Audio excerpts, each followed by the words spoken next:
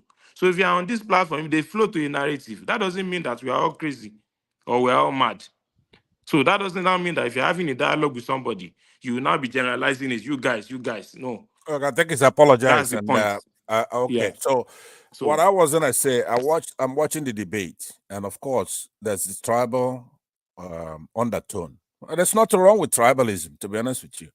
But in this case, what to Nigeria for the first time, it's making a lot of sense.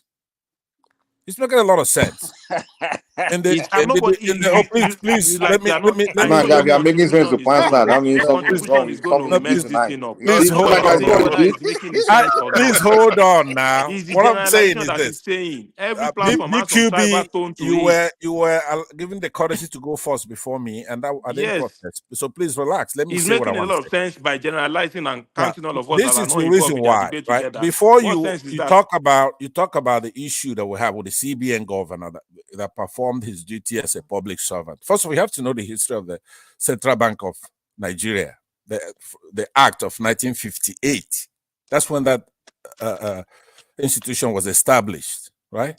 And what it's supposed to be doing is to ensure monetary and price stability, to issue legal tender for Nigeria, and then maintain external reserves to safeguard international value of the legal tender, that currency. Promote a sound financial system for Nigeria. That's the role of the CBN governor. Now, I'm going to talk about other acts, for example, the one of 1991, and then, of course, the one MFL himself put together. So you have to know that Central Bank of Nigeria is an independent agency, just like we have here in the United States. The Fed is what we call it here. You're not supposed to, after a public servant performs their duty according to law, according to the establishment of that act, it's not under the whims and caprices of politicians. He's supposed to do his job. Now, he doesn't have to do a good job. He could get it wrong. And some of us would say that he got it wrong in many cases, because how could you not? In Nigeria, you have a military dictator, a former thug, as president. What you're not supposed to do now, because we were there, we know that during the campaign, towards the end of the or the beginning of the last election, that he instituted a policy that Tinubu disagreed with, and the entire camp, the entire APC political party, were against what he was trying to do, even though the president himself was complicit. Buhari was complicit in whatever activity he's doing, because the last act about the CBN put the CBN under the presidency executive. They're not supposed to do that, but they did do that. The autonomy that he's supposed to have was yanked away from him. So Tunaji is making the case that he cannot do a lot of things he's accused of doing without the president and other actors. You should arrest all of them if you're going to arrest them and go to court. But in that, he's entitled to due process because it's an independent agency. So when that case gets to court, the first judge is going to throw it away. He's going to throw out the case. That's why they charged him with terrorism. They found a couple of guns in his house, just like they did with this cross-dresser. They don't like the fact that he's cross-dressing, so they charge him with currency, whatever. And that is instituted by MFLA himself. That's the kind of country we have. That's a nexus between all this lawlessness. But you don't go, Ajan Lekoko doesn't know these particular things. These are the things you have to know. So why autonomy they of going after Emefiele? Why? Mr. Are you Pastor. saying? that's what I'm telling you. so It's a so bandera. Hold on, it's Emefiele, a good question, so right? so We to can you, only Bansat, speculate. Mr. But please, Pastor. let me land. Emefiele He was asked me a question. No, I want Why to are they just going correct. after I want to Emefiele? correct They're one going. thing that you just said now. Emefiele Hold on, please. Emefiele that You never listen to hold on, but you always want somebody to hold on. Hold on. okay, go Now, ahead. Larry, what is the question you have? I want to conclude. What do you want to say? Yeah, What do you want to correct? you were talking about the charges against Emefiele. Yeah. Did you read the current charges against Emefiele? Because I think it was the previous charges that you were quoting. Yes. Now, the way the law works is that there's something called the fruits of a poisonous tree, right? You're not gonna go under one guise to arrest a public servant who just completed his term, and you are charging him with terrorism, and then you start holding him. You never released him. He has no access to his legal. There's been no judicial. Nothing has been by judicial authority, and then you start charging him with other things just to hold him over. You're not supposed to do that. No. There's something called justice. Hold on 1 minute. Hold on. He's Now, asking for the last charge, the current to charges. That's Niger, what they're asking. to Niger, So now, do you share the same view as Jude here? He said they're only arresting Igbo and South South. Is that true? yeah, well, that is true too. Really? Right? But So that's now, not tribal. do you believe that too? That's not Hold on, tribal. it's not to Niger's turn now. Ask him at What do his you mean? turn. I'm asking Tunaja a question, man. It's not about ton. It's just I'm just No, wondering. just hold on. It's gonna Let complicate. Tunaja answer my question, man. All right, to Niger, do you share that view? He's a moderator, so what can we do? We have to. That we've had so far seems to involve people from the South. That's what You I'm said? He says yes. Let Tunaja answer now. Pastor, calm down. He says yes. I didn't say yes. I don't have conclusive evidence. All I'm saying is that the high profile. Why is this going to? No, you have to have conclusive. I can't say something that I don't know. So you disagree with Pastor is no. Okay. No. Okay. All So I know is that the high profile to Niger, please hold your peace because I'm here. Tunaja disagree with you, Pastor. Let Tunaja speak for himself, man. Tunaja continue. Hold on. He's answered. Let Tunaja continue. Tunaja finish your line. Man. If you don't want me to make my point, let say that Tunaja talk. Let me moderate, man. I'll kick you out, man. What's you're a Yoruba moderator, so okay. Good night, Pastor. Oh Man. my God! You see, come on, man.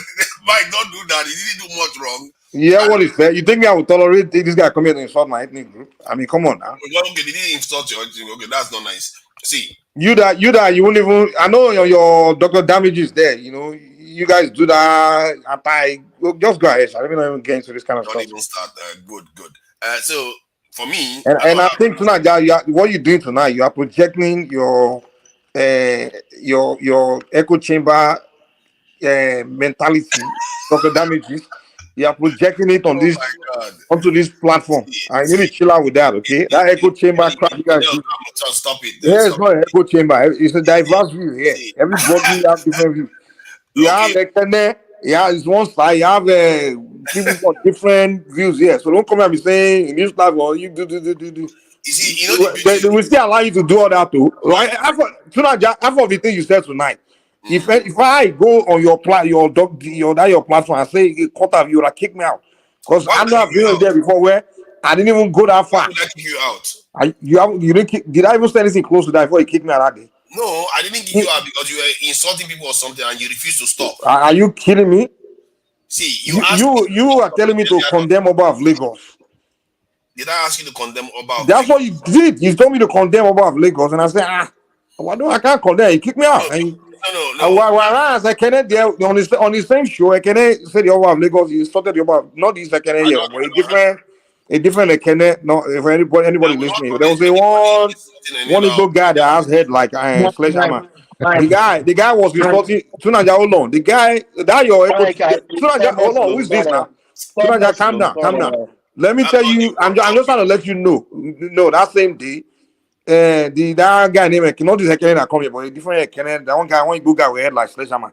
The guy was insulting, say about Lagos is an idiot, about Lagos is this and that. He was insulting about Lagos, and you were telling me to condemn about Lagos or for what Ekene that kid. And I said, I just ignored you, and they kicked me out for that. So I know I can't call you on that show. You guys are very one-sided, biased towards your southeast kind of Can I thing. say something? Can I The say something? Yoruba person cannot come there and talk half of the thing you say here Can I say tonight. something? You Can I say you something? never tolerate it. You kick him out quick. Can I I say know that for something? it. Can I I know say that for a something? fact. But me, I'm nice. I allow you to do all that. Okay, You are you go nice. ahead. You are not the owner of the channel, so stop acting as if But I'm moderating tonight now. I'm just so letting you know fine. I'm different from you. Okay, good, Just go good. ahead, sir. Let me make the point I'm making. The original point is that I don't know whether I will be proud of it. I'm the only person that hosts a platform where almost everybody in the chat abuses constantly. So even the people on the panel, almost every Saturday they come and attack me. For what reason? It tells you that there's an element of balance that is going on. Every platform I go, they attack me. So because It it doesn't tells mean you you're that balanced in Nigeria, that place. no, And that's why I tolerate you, because those people those the people we are dealing with tonight, they're the kind of people where if you agree with them 99%, 99, that 1% or even 0.1% you disagree with them, they will attack you. So it doesn't mean because you are balanced. people don't like to be called out. That's On where they are there. So you agree with them. No, hold on. They only attack you and then kick you away from there because you agree with them 99%. No, 99.9%, but you disagree with them I could 0.1%, have and been they here. attack you on that. See, Mike, I could have been here. I could have been at Nigeria Watch. See, I would talk to anybody. My own thing is I tend to be logical. Maybe I'm a little bit autistic. I don't know, but I tend to be logical. I don't tend to play these games that we tend to play within Nigeria, and I see that it is damaging us severely. We keep saying we want institutions. I like if you want institutions, then do what it takes. Stop acting as if you're going to have institutions by playing it both ways. You can't eat your cake and have it. And that's what I do there, and people don't like it. I go any platform, you've seen it yourself. So I'm not here being biased. You know me, even when we are on other platform, on the Kezo and all the rest, you know how I roll on this type of issue. I don't like it. Okay, look at what we just had the I have to conversation. say you have evolved a lot. Yeah, you have improved a lot. I would say that. Now I've evolved. You see, now I've evolved.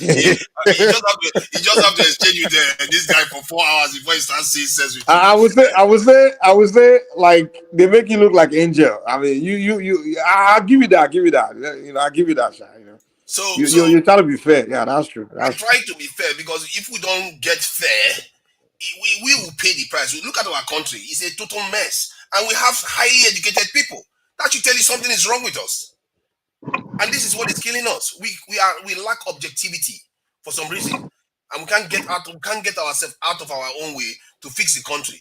Like me now, I don't like to be punished, but if I do something wrong in that country and I'm caught, the way I will look at it is that, okay, fine, I'll fall on my sword because it's better for the entire country that there is rule of law, even when it's unfair.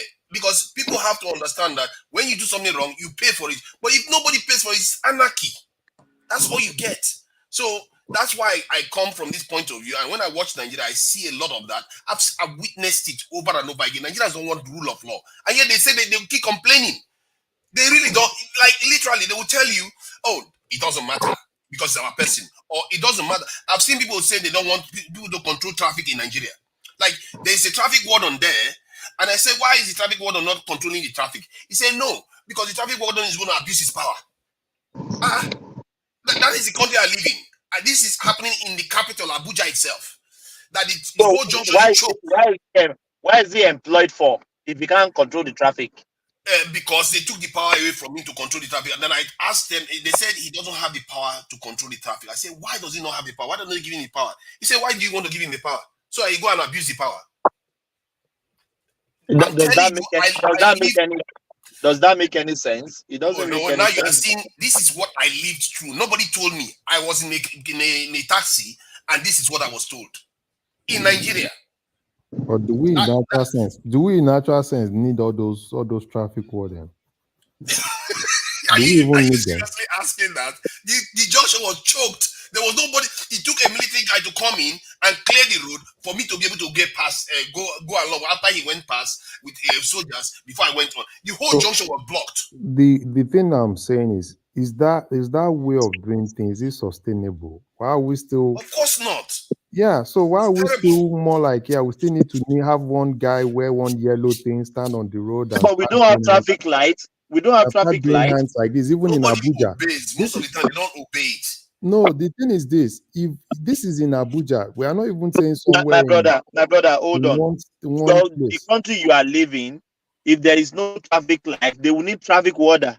It's because we don't have traffic lights, so we need traffic warder. There's no traffic light anywhere, you know that.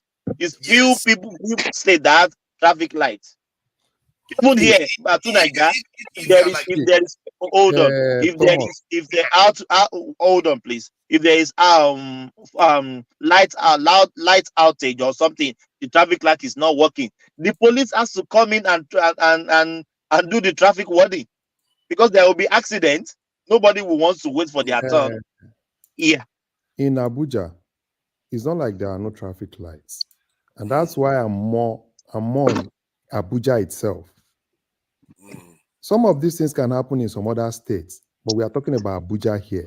I was heading towards the train station. So when you're heading towards the train station, that is where I encountered that problem. So it's in Abuja, and depending on where you want to consider the train station to be, it's still in Abuja. So I was heading towards the train station, and there was a road you have Abuja to is supposed bend to to be go the there. standard. Yeah, you would think now. That's where it's supposed. Abuja is supposed to be the standard. So even if you are saying there are a lot of things, right? If you are saying probably in Lagos people don't follow traffic lights, they don't do this. Yeah, it's understandable. A lot of things happen in Lagos, but this is Abuja, for crying out loud. It's crazy, isn't it? I think in the cities like Wuse, all those main areas, things are better. Some area where I'm Even in operating those who say they are not, even if you go to Wuse, you go to Asokoro, right? You go to all those places, they are not even using it. Abuja is my base. I lived in Abuja for over 15 years before coming to US.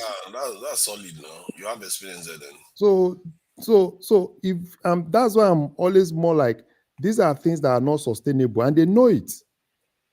Which area were you in Abuja? I lived when I was in Abuja. I lived in Guarimpa. I lived Guarimpa is good though. Yeah, I lived in Guarimpa. I lived in Wuse. I lived in Lugbe.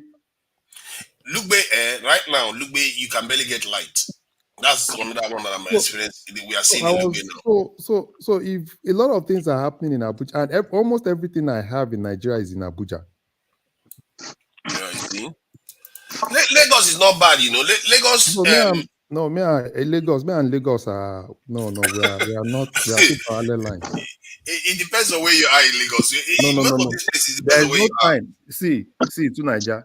Even when I was in Nigeria, anytime I'm in Lagos, immediately I leave the airport like this. I don't know. That thing just comes into me. I'm like, yeah, well, I don't come. You know what? People that live in Abuja, especially if you spend 50 years in Abuja, you won't like Lagos. Immediately I get down from I just get out of Ikeja like this. I don't know what comes over me. Everything is just like, wow, this is another problem place. I do like Lagos. You know what they say? They say people that live in Abuja, they can take Lagos maximum a week, then they want out. No. You won't if you live in Abuja that long, you won't want to go to Lagos. It's too fast. It's too Lagos fast. is crazy. It's crazy. I like Imagine the I vibes. was in Lagos, somewhere around Maryland, and where we were going to, just where I could drop from my car and we spent close to 2.5 hours somewhere that I could just use my leg to trek. No. Oh, I do like Lagos though. Lagos, you see, when I came from Port Harcourt the first time I came to Lagos, yeah, it was a little bit fast, and but you get used to it. And it turns out that my own personality is quite is quite fitted to Lagos, because even the people that were around me, they were like, "What is wrong with you?" Because like in Lagos, you can be walking around and you hit somebody. In normal place like Abuja, you be like, "Oh, sorry," or something like that. Lagos, you like. The person will look at me and say, "Get out of here." It's like everybody just insults each other, and it's a very like rough place. It's very Lagos is just like like New York here, I don't know New York. I have not been, so I can't be. No. Just like New York. For me, New York is another place that I don't like. Anytime I'm in New York, it's another problem for me. But sorry, the traffic situation is better now, Sha. Probably because of the fuel. Yes, in Lagos. Probably because of the fuel price and the economic situation. Ah, the traffic in It's better Lagos, now. like, well, No, that's it's my better own now. It's nightmare. not as crazy as like before. If you don't Yeah. grow up in Lagos, then you can't Yeah. understand Lagos. You If can you don't grow up in New York, you traffic in can't survive in Lagos. New at least York. to go from Iyanopaja to Ikoyi in the morning can be like 45 minutes now. So, If you know that journey before in the morning, no. In the morning, no, you can But spend 4 bros, hours. Yes. when Lagos problem start, let me tell you my story. Yes. 2 years ago, I came to Nigeria. We went to see my sister at VGC. VGC to my hotel in Okwebi, we spent 8 hours. VGC to Okwebi, and it was a straight road, my brother. Yeah. From VGC to the Tom Milan Bridge, I stayed to Yes. Okwebi. So my Yes, and hotel straight, yes. was Okwebi. I'm not going to Yanopaja or Abulegba. We Yeah, I know. spent 8 hours. No, Ah, it's better now. It's better now. You know, we go there regularly and often. It's better now. The traffic In is fact, no more in this is Lagos. the, I yeah, was this just is the there, best like, time to enjoy. yes. Yes, if you are there. At least I was in Lagos, December, January, and wow.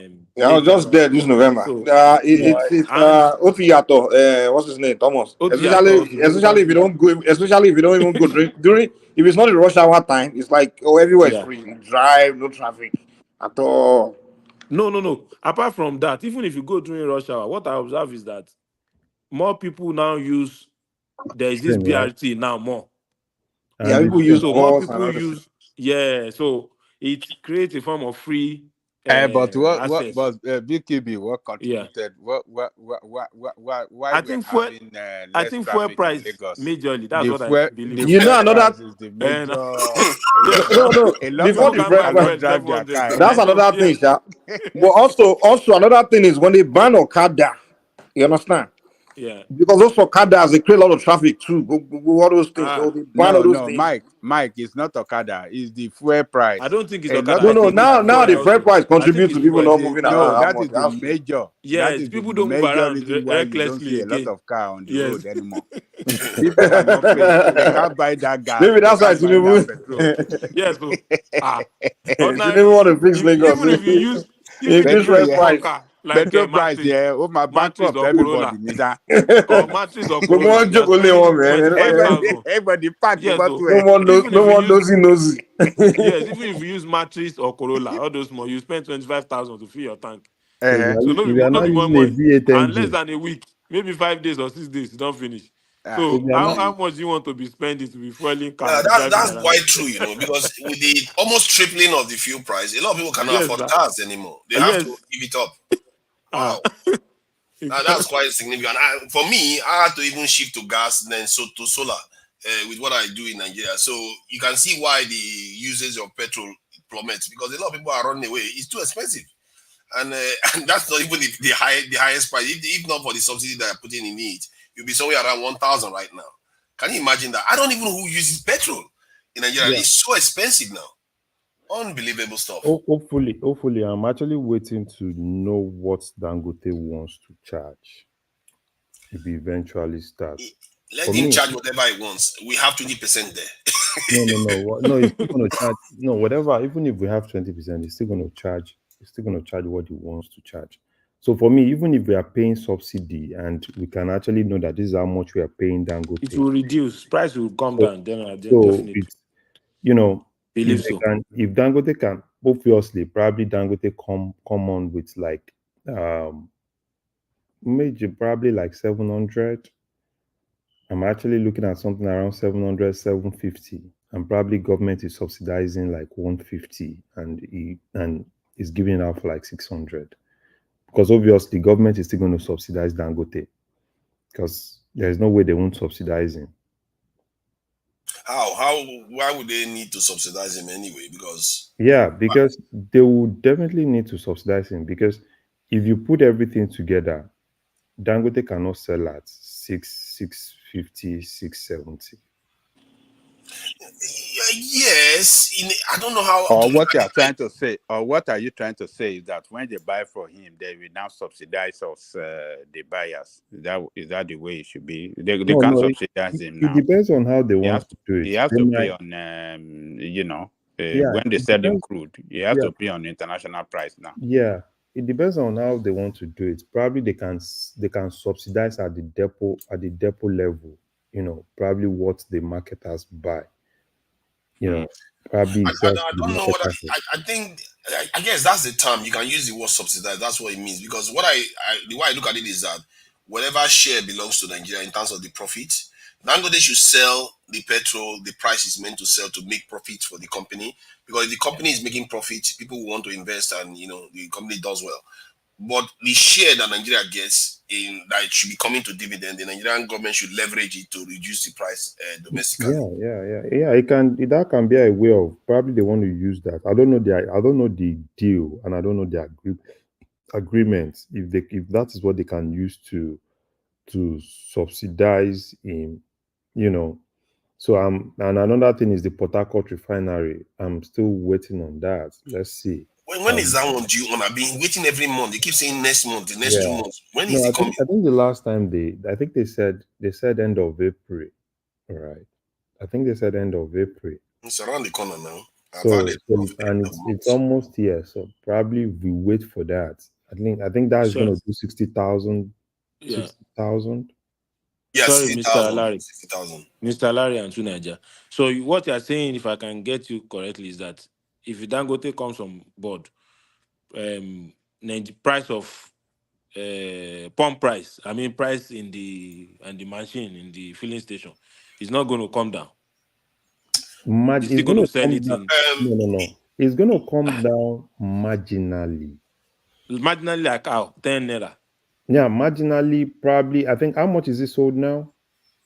600, 610, 620, depending, but majorly around that I think what is going to something. happen is that the money that the Nigerian government is using to subsidize the petrol right now, Yeah. that we have to take from somewhere else, will not be coming from the income from Dangote. Yeah, it will be.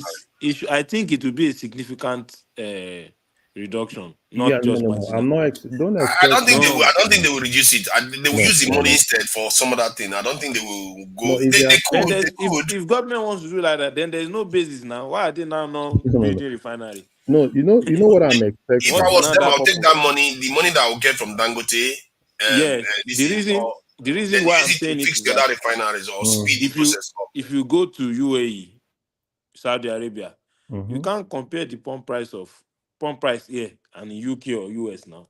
Fuel is cheap here. Yeah, you know what? You understand what I'm saying? You know what I'm So that's why expecting. I'm surprised that No, that is their natural resources and they have you the know what refineries to do it. well, So for why me. would CC be selling it at international price? No, because it's buying crude in international price. That's what I'm saying. That you can bypass all those international price, international something. If No. you have the crude, You can't. you are buying in your country, You can't. and you can refine it. No. They can't sell to him outside. It's government. It's government Let's not refinery. complicate it. We have Yeah. 20%. That's what matters. Big No, TB no. is government refinery that can do something You understand like what I'm that. trying to say? But Yes, for maybe this country I'm Dangote, trying to compare to is Dangote because it's refinery, government that which is owns it. privately owned. Who made the Yeah, Who that's made the the point. 20% in Dangote refinery? So Who is it? Buhari that made the investment in Dangote refinery 20% for Nigeria? Yeah, it's Nigerian Emefiele. state, Nigerian state. Is it Emefiele? Who said Emefiele? That tribalist. Emefiele on behalf of It is the Nigeria. Who mentioned Yes, now Emefiele it's it's again? Emefiele now. Buhari. It is No, Nigerian. yeah, Oh, it's no, that is Emefiele. Buhari. It's That is Nigerian Buhari. state. You see It that? is not That is Buhari. Buhari. Wait. Nigerian You see state. what I mean by Ajale Koko? That is Is Buhari. Nigerian state. Naija. Keep on Baba Jale stop Koko, Baba Jale running this Koko. your Baba Jale tribal Koko, Baba Jale Koko. Ajale Koko, I'm going to be on your Wait. case. Baba I'm going to Jale be on your Koko, case. wait. Who made that statement that is Nigerian state? Emefiele said it now. Is Emefiele now? Okay. No. Uh-huh. Ajale Koko stays in Nigerian state. It's not Emefiele. That communications is through Emefiele. He's on the internet now. You can It's check it. Nigerian state. That So I'm not saying it's not yeah. Emefiele Nigerian state, but I'm he saying made it on behalf of Nigeria. That he needs to that's do what like I'm saying. Now. that. Yeah, he You made are it saying on that when you mention behalf Emefiele as if What I'm saying is not. Emefiele made it on behalf of Nigeria. But what I don't Yes. understand, and that's why I'm more like I don't really know how they actually made that deal. I don't know if that deal is related It looks obscure, like not clear. to supply. You don't even know. You know, if you are saying 20%, will it affect supply?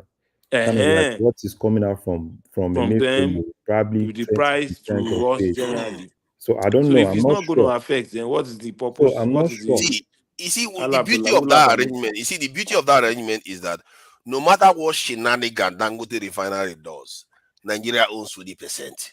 Whatever profit they make, except somebody is taking the money and escaping with it, 20% is still going to come to Nigeria. So no matter what, that's why I like that arrangement. There's something I wish that Nigeria did that with Dangote cement and all the others. Actually, would have been making money from all of them.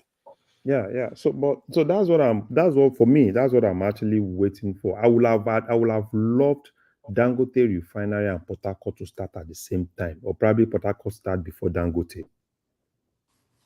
Yeah. Because And they said the Port Harcourt one that is 60,000.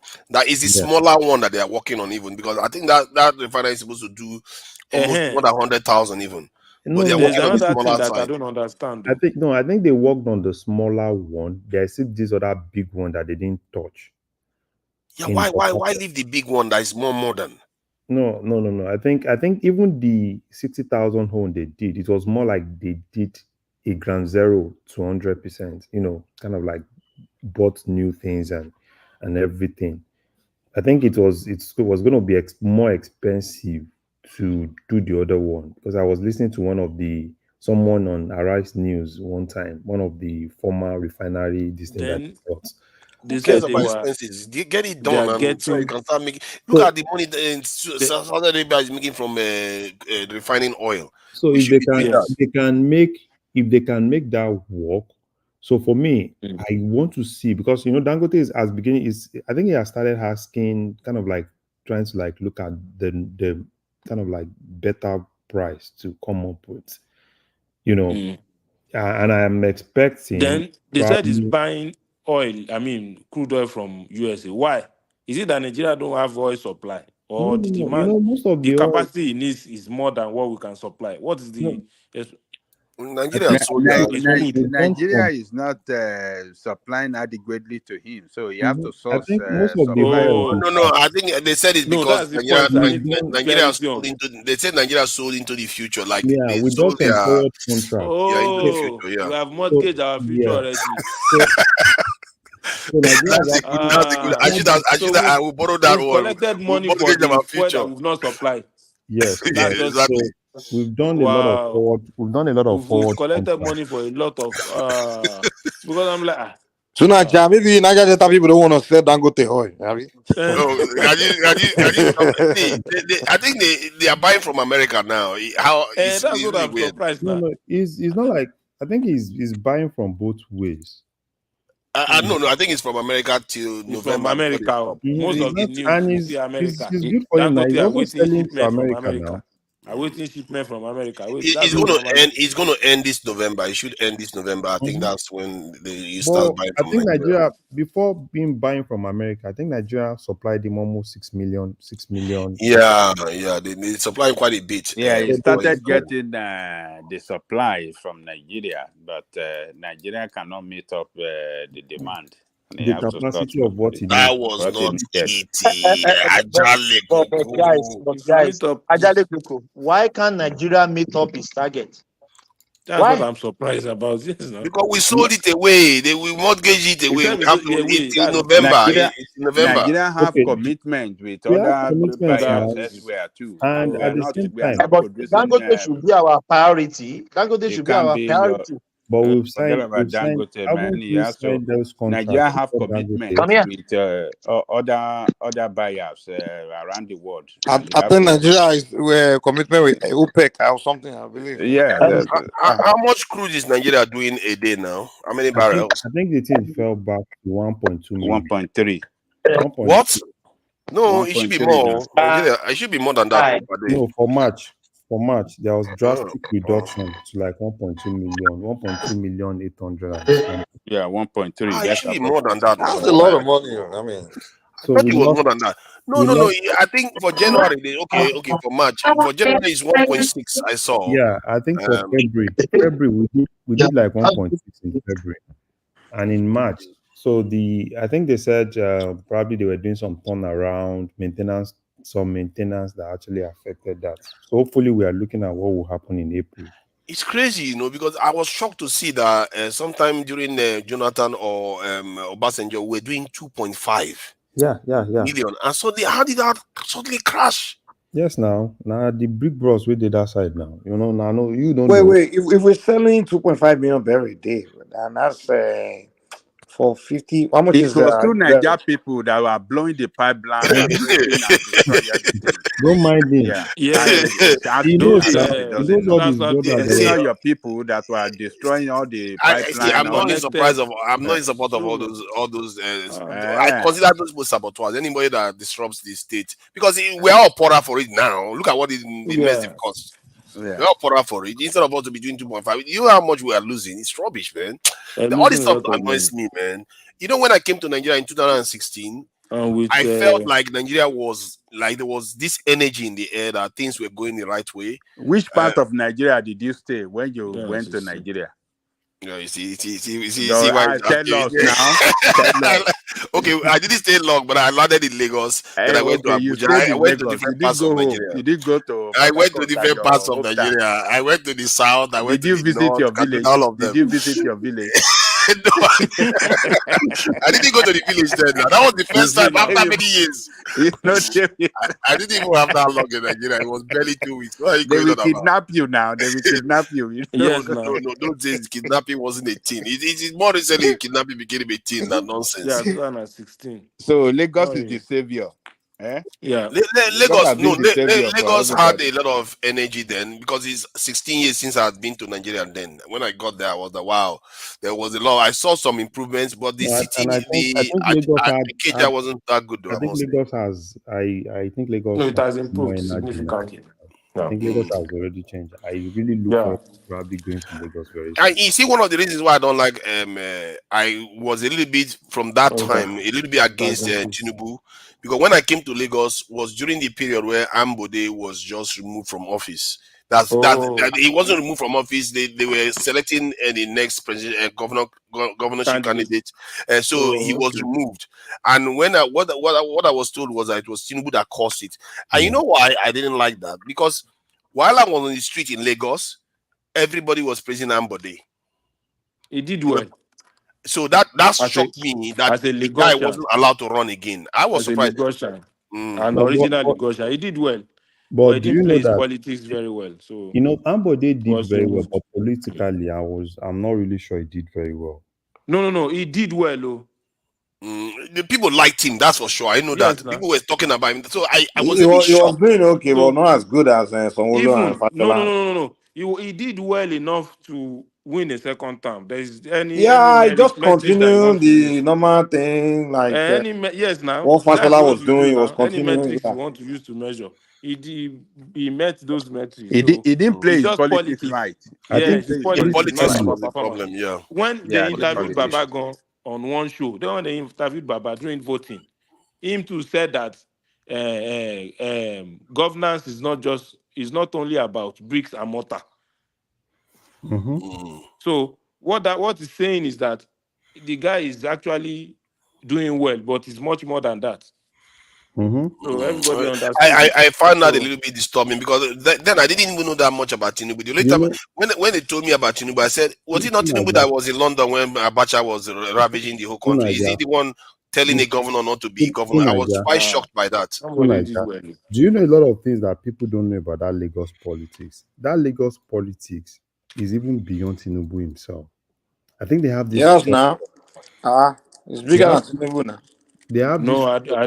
I don't think it's bigger than Tinubu the way you are Yeah. trying to describe it. Bigger than Tinubu is bigger than, not Babasade like of Tinubu doesn't have everything. influence. Not like he doesn't have. Everything revolves around Tinubu. So you You can't know say it's why I bigger said than that? Tinubu. You know why I said that? That's what I'm saying. Yeah, Expatiate on it. I want to yeah. You know understand. why I said that? It's not like Tinubu doesn't have influence, but there are a lot of foot soldiers that control a lot of places in Lagos that Tinubu needs to really hear from them. Like And who I think and who? that was exactly where Ambode got it wrong. And it's Take the for same thing we instance, are saying. It's the take same thing we for are saying now. wait Like now, politically, he wait got it now. wrong. Yes, but Take for for you to say, instance now, if you yeah, look at I'm this listening. Ali Mosho side, as at that time, That is my area. as at that time Ambode was there, right? Okay. The likes of Rauf Aregbesola was a factor. So what happened This other to guy, Rafa this Ogbeshola? other guy that is presently in Lagos, that is presently in Ogun State, Yayi. was Uh-huh. also a factor. And Uh-huh. at that point, Ambode was not really in good time with some of these guys. Yes, Particularly, because there was I an know of incident. I know Rauf of Rauf Aregbesola came to Aregbesola at beg that for point. money. Yes, he What did came you to say? beg for money. Who? There was an incident. Yeah, Rauf Aregbesola came to beg for No, money no, he didn't. for He Osun was not State. there. No, no, no. I think I remember that particular case. He was not Okay. there to beg for money. I think Okay, what that's what actually you call it. no, So what did he came? What did he come to do? no. These are people that he Mm. came in to see. This guy didn't see. He didn't see. I think he left him for a whole day. He didn't even come out to look at him, not to talk to him. Yeah. And he felt this. He felt that it's so disrespectful. Yes, I had to. So do you think? Okay, so does that mean he has actually? This is somebody that you didn't even see. So how do you know No, that that person has come to beg for money? the story is that he came to beg for money to pursue Osun election. That Ambody was angry that why are these people always coming to ask for money? Bros, That is at the that point, backstory we heard that's from the only one you heard. Aregbesola side. Even at Yes, that point, do you know that even at that point, Ambody at that that is point number one. was Number even two, see the NURTW guys that Tinubu used. yes. You remember Number at that two, point, Ambody yeah. was even against them. He was trying And that's what to I'm saying. he was Then trying again, to number bring two, this Agbede guy. yes. He was Number supporting two, Agbede guy there's against another factor, PSP factor. yes. All those PSP people, all those truck are owned by the APC party members. So Ambode wanted to revolutionize waste disposal and collection by bringing a new agency, a new company, yes, to do it. So those guys too feel cited that we collect free money every month. If it's just like this CBN, those people that register for Bureau de Change.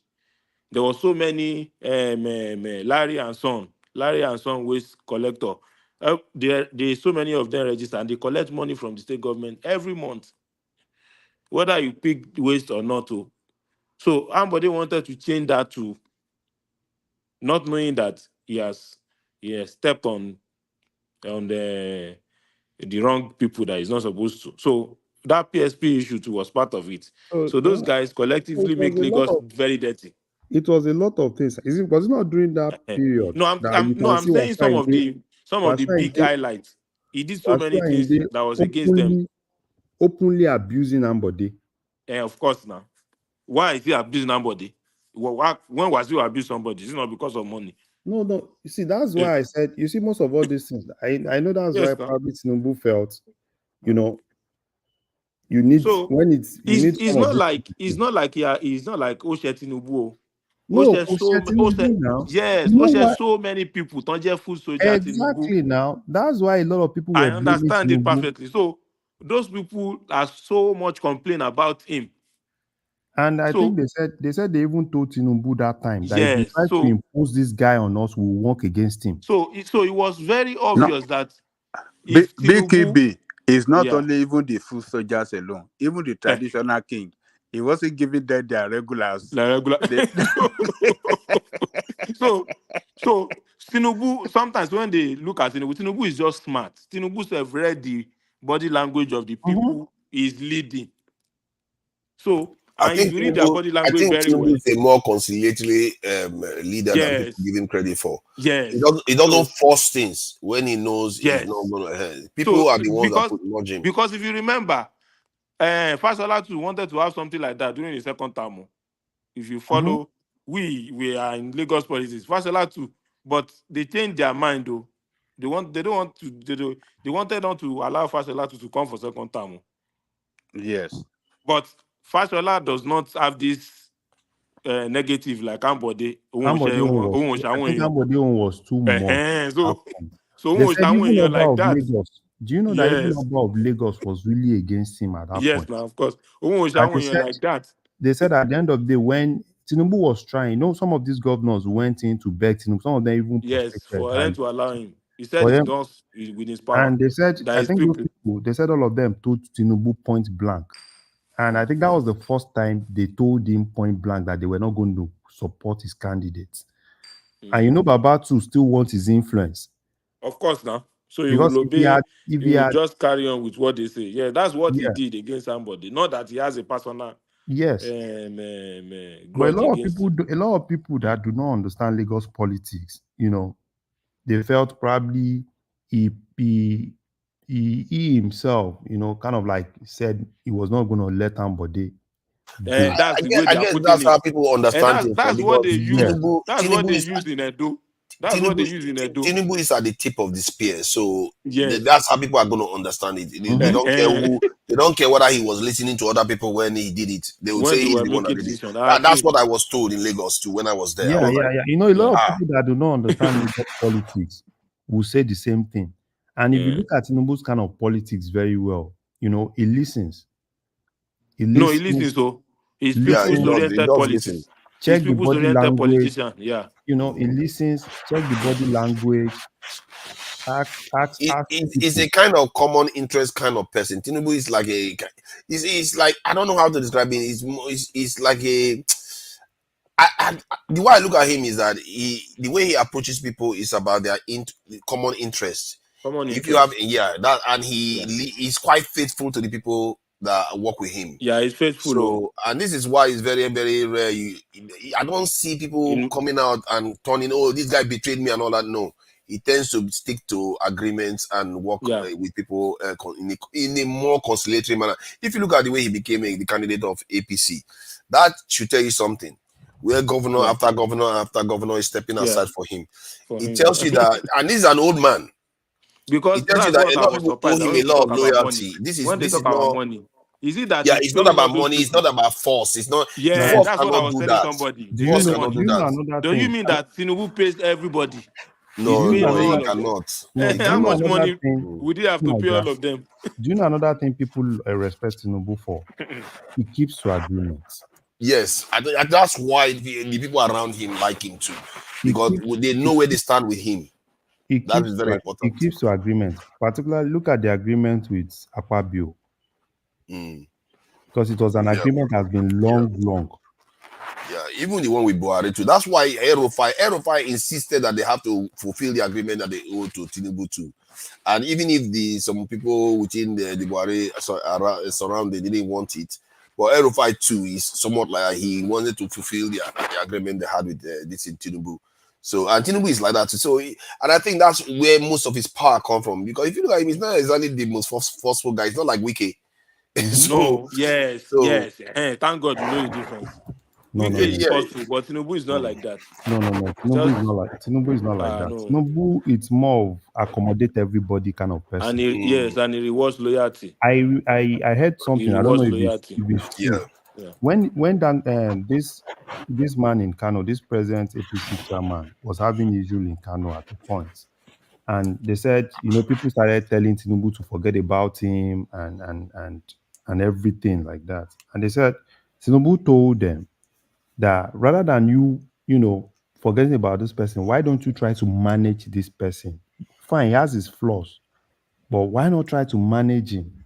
Because if you're able to manage him, it was still going to help at that point. And that's the kind of person. But Larry, though, the question remains. The question I wanted to ask is, if Tinubu wasn't from the southeast or southwest, and he was maybe, I think in the north, he would be fine too. But if he was in the southeast with that kind of attitude, he may not have succeeded. Because being conciliatory in the southeast or south may not necessarily be the best way to. They don't like that kind of style of leadership. Do you know the thing is? And which one did they like? Wike is forceful. You know why? They like Wike. They tend to like people that just do their own thing, carry out your vision, and make sure people don't get in your way. But the Southwest, I have to say, the Southwest, some of the things that they do, they tend to. It's very tricky to explain without coming across as patronizing. They tend to try to follow hierarchy. They tend to maintain hierarchy, and then if that hierarchy is also That is bounded with Omoluabi. loyalty, Do you you know the can't That is take and problem? Omoluabi. hold. True Nigeria, do Yeah. you know the difference? That's There's a Omoluabi. difference between politics of being patient and politics of being ambitious. Yeah. Southeast and some of those guys, their own politics is more of ambition rather than patience. If Tinubu had to be someone from the Southeast, he wouldn't have supported Buhari for second term. He would have run by himself now. He wouldn't have supported Buhari because a lot of people, I remember UK said it now. They said he went to Buhari, Tinubu one midnight. He said it was in the midnight. It was in Tinubu's house. And he told Tinubu to support someone else. And Tinubu asked him, what alternative do you have? And he said at that point, he was saying probably Bukola or this and that. And Tinubu told him that I would rather still stay with Buhari than Go bring for all Bukola. these people. How do you say that one? Because he knows all of them. And Buhari is actually a good bet too, because Buhari is a lot more straightforward if you think about it. Do you It's know a good the idea. number of things that some of those Buhari people did for Tinubu? Yeah, they try to Even people stop that his were chances. supposed to be loyal to Tinubu, the likes of Let me Adebesona and ask the rest of them. BKB this question. BKB, Yeah, Baba. what is going on in APC now? Is it true that they fired Ganduje? I don't know. I'm not interested Could in it be APC true? politics nationally. I Could it don't be know. true? I don't know. I'm just reading it in the news. Baba is But if you Baba. ask Who me, announced it? Who That I don't announced know. it? yeah, that's not true, is it? It doesn't sound like something It's It that in the can doesn't news, happen though, sound in true but to me. No, I think no, it's that one is in it's the more of news. Kano politics. It's more of Yes, Kano that one is in the news. politics. Let me Okay. check. That they arrested him for or sacked him because of No. I think they said corruption. some people from Because his of that ward. same dollar issue now. No, some people from his ward, some APC people from his ward sacked him probably because they said he was having issue with the state government. So obviously, we know where that was coming from. And I think the local governments came out and say even those people were not even member of the party. So. It was normal strategy. Now the same thing they did for All these politicians. My problem with all these our Nigerian politicians, Maybe Kwankwaso and his yeah. Yes, are the now one they want They to were behind the come it. one back. that orchestrated. my problem with all these Nigerian politicians is that it's one thing to be a politician. Most people despise politicians worldwide, but they do things to benefit their people. These our politicians, they don't. It's like They don't they don't care. even have it's like they don't even care for themselves too. Yes. Because you can't compare Jeff Bezos or Bill Yeah. Gates with Dangote.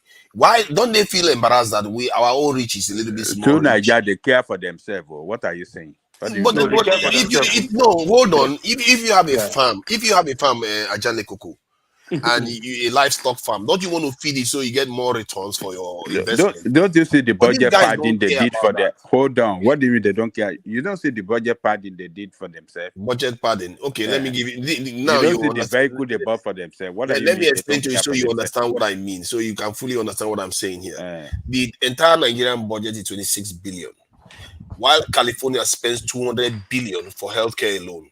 In dollars. So You are yes, talking and of they don't. dollars. I Yeah, just that's what know I'm that. saying. That's my point. I'm saying these people are not ambitious. That's my like. Why do they not have ambition for themselves? Because they are just too selfish now. They have That's what I don't like ambition about for them. they have ambition for their pocket, but they don't have ambition for the country. That's the For the problem. people, yes. I They agree. are too short-termists. Short Yeah, term. They they are don't think short-sighted. big. They don't even have no vision. That is their problem. And I agree. the problem we have, I mean, and what is going on around the world is you know, we are not even competing in any. I don't know. We are not competing in any sector. Nothing. Look at what happened in Israel recently. Nigeria, if anybody comes to Nigeria, we will not have umbrella even. There's no umbrella. We don't even have enough umbrellas to put so that the rain doesn't beat us, not to But we mention normally missiles. say we are educated now. What's the purpose of education? That is the problem. I think we had that conversation here now. We had that conversation we here. were in a Nigerian community in Saudi Arabia. We just deliberating that we say education, and we live in a country that we can boast that we are more educated than them. We say, what is the educational qualification of the king? What's the educational qualification of the crown prince? BKB, we are not organized people, right from Yes, the but top. how is their That's the country problem. functional? We They are doing things that are being done progressively. But our own that we say we are educated, things are not we being are done not right. organized in that country, and that is the problem. We don't have vision. We don't have plan. So I just we wonder, don't have what is the purpose of nothing. education? I think our problem is not organization. I don't think it's because if it was a lot of people, countries are It's lack all of over the vision. place. Lack of vision. We have nothing we are pursuing. We are not pursuing. We are not Yes, pursuing I think to part achieve of any goal. You see, every day I'm trying to get to the core of this thing. We had a conversation here about what is the use of our education if we cannot use it to solve our problem. What it came down to is that education is not necessarily the reason why the country does well, and this is why when the way I distilled it down was that I said a better a school leaver that is a nationalist than a professor that has colonial mentality. And I was speaking to one guy that was on the other channel the other day, and people were furious that I said that. I said, because all this our degree, where has it gotten us? It hasn't gotten us anywhere. Degree. Look at where we are. Yeah. What does that tell you? Because we are not nationalists. We don't build nations. Yeah, that's true. Let me tell you that our individualistic nature of doing things is what is killing us. We are not we are not how do I say? We don't do things in a group manner or communal. We don't believe in communal effort, in achieving something good. Another suspicion that I have is that so this individualistic way of doing things is what is killing us. Even from look at the politician, they want to be very selfish. Baba, it's not even the politician, even in academics. Even everywhere. So even in academics, somebody start the bad. research, and you've done that research to a particular point where you need some collaboration, right? But an average Nigeria, because Nami Duam, right? Yes, you are right. I want to take the glory. I want to take individual. Yes. At the end of the day, I won't even be able to move beyond, where I am. Look at what is happening in some of all these countries. For you to have a very good technology, right? Other people have to work on it. Today, we are talking about Android. We are talking about Mac OS. We are talking about everything. Some people actually build the Linux kernel, and some other people picked on that, open source it, and started building on it. But if a Nigerian has that, right? A Nigerian wants to Nami get them. Yeah, it won't go out. I think Fela got it right. Let me just add this on quickly. I think Fela got it right when he said they've released us, I will not release ourselves. Just give me a minute to explain these dynamics that I fear may be at the heart of our problem. When Yoruba people left, the people that they handed power to were the people that were working with them already. They've groomed these people. These people are used to serving them. So they handed power over to them. I remember some of all these people during the colonization wars, their parents some of them were exiled, and the ones that remained, they kept them there. And some of them even were the ones that were selling our people as slaves. And then they handed over power to these same people. And these people didn't see themselves as free people. The reason why I say this is because if South Africa or Zimbabwe, where they actually fought the colonizers, especially Zimbabwe that fought the colonizers, or Algeria. You see, when you fight the colonizers, you have to fight the people that collaborated with them too. They are the elites that fought with them. And if you win that conflict and become you become independent, the people that are in charge are not the people that collaborated with that elite anymore. But in our own case, and in many African countries where they got their independence peacefully, the ones that are ruling are the ones that collaborated with them when they were in office. I've watched TV programs in Nigeria when I was growing up. You see all these our African men. They will wear short knicker shirts. They are like headmasters. They will be a kind of interceding on behalf of the locals versus the British, and they speak English. People respect them in their villages. Those are the kind of people they handed power to in Nigeria, and they never changed. And their mentality means that they don't think independent of the colonizers. Hence, you see Tinubu, all of them, they rush to Washington, rush to London, and they can't think for themselves. Look at all the countries that fought for their independence, even in Asia. Look at how developed they are. But to Nigeria, we started well. Oh. When we started, the founding father that they handed over the independence of the country, they started very well. They were not even looking up to the colonial master for them to do anything for their people. They were, had the best of the best because they left it for them. They left all those things for them. Hold on. They had the best of the best people in the position of authority of government, and they were all committed to, developing their region, their people, according to what they believe in. Like about Awolowo, education. Were able to give his people education. He was able to put in place some economic policy, that help the West, to achieve that achievement. To achieve a lot of things that they achieved back then. He set up the what do you call it? Odua group of company that was a rival to the UAC by the civilian. So he was able to do a lot of things to what counter. you are saying, Hold on now. Let me land. Fine. He was able to put a lot of things in place to counter the colonial powers. Those colonial colonizers or something. colonizer. They left. What they left behind, he was able to have alternative against them in order to eliminate them, in so many fields of the economy, no many sector of the economy.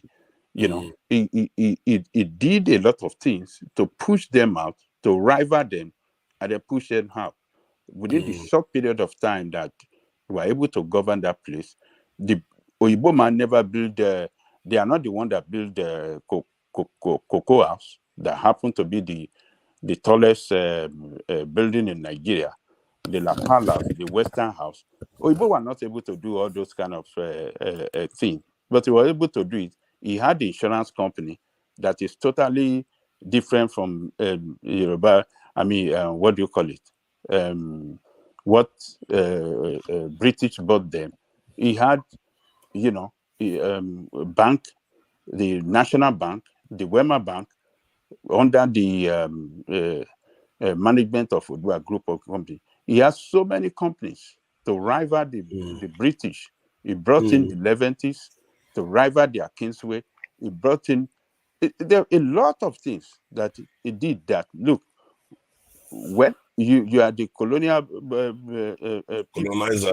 colonizer, but we will push you out of our place. So they did a lot of things. But what the Oyibo was able to do, Oyibo used divide and rule game to set us against each other. The North back then, that were resistance to Western education, were used by the colonial people against, within the structure of Nigeria, to derail the way that Obafemi Awolowo was trying to do. You go and merge with this. This is the way you can. That they did it across Africa like that. If you look at the way they demarcated the countries alongside, what do you call it? With many tribes within the component they call a particular country. They were using some tribe against some other tribe, particularly the progressive. You see, we have done a lot of what is happening now with Africa. They have planned it over 80 years ago before they handed over independence to those African countries. They handed over independence, but they will never let it go. But in our own case, we try the little way we can do to eliminate them. But the military coup of 1966 derailed us completely. Since then, we never got it right. If that coup had not happened, maybe we would have been better off today. But the coup happened, disorganized the whole structure, the way we were as 3 regions, centralizes, and then establish a central government, which is still what we have today, even though we call ourselves a federating unit, but we are still centrally controlled by the executive at the center. So it's the military rule that derailed the progress that we are making back then. So if not that, maybe we'll have been better off. So I don't want to agree with you that what did you say earlier? I don't want to agree with that. We tried it. Yeah. The reason why, you see, I hear all those things you're saying, and I used to believe that is actually a viable explanation, that somewhere along the line we just lost our track. But when I look the pattern that is replicated in many aspects, in many parts of the world, including Africa, and especially in Asia, where it happened repeatedly, what you tend to find is that the binding glue that people use to found nations, we didn't have those essentials. Often it's based on high level of conflict, getting rid of another force, and creating the nation.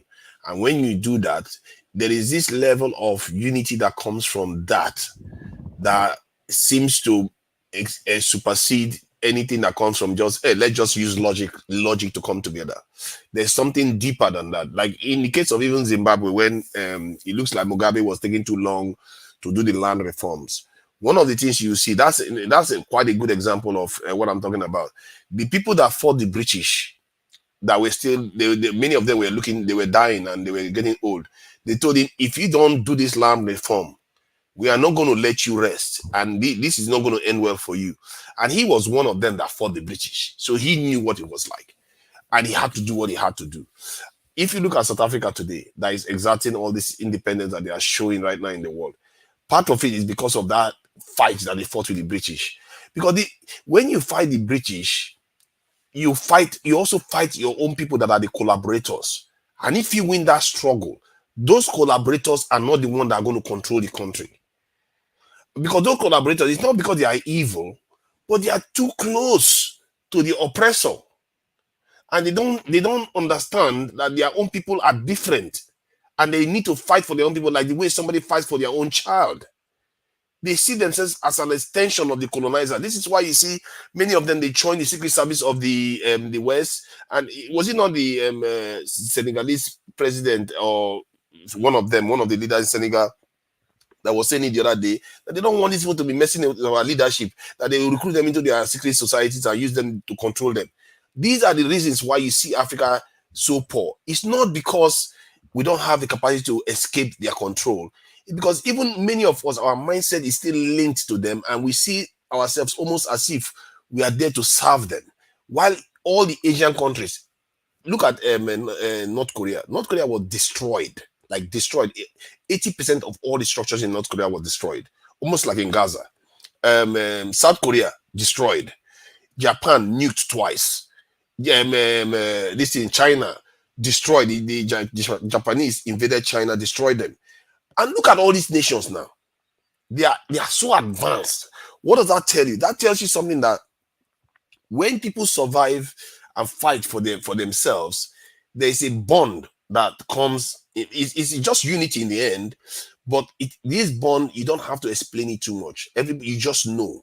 You don't have to forget tribalism. Nobody cares about tribalism then, because you just know that you have to fight for each other. Common sense. But I fear that many of the nations, if you look at all the nations that got their independence peacefully, especially in Africa, all of them are just completely useless, almost completely useless universally. Because the people that are governing it today are the ones that were working with the British in the 40s, in the 30s. If you go to Kaduna today, I saw the picture the other day, I think I shared it here. In Kaduna Town Hall, you know, when they kidnapped those children and they brought the children back, one of the things I saw on the wall was they were putting the list of governors of Kaduna State on the wall. And they included the British ones too. Something that should be in the museum, you include them as part of your own governorship listing in Nigeria, which you are independent nation, you are different, you wrote a totally different constitution. It's like America putting the King of England as part of their presidents.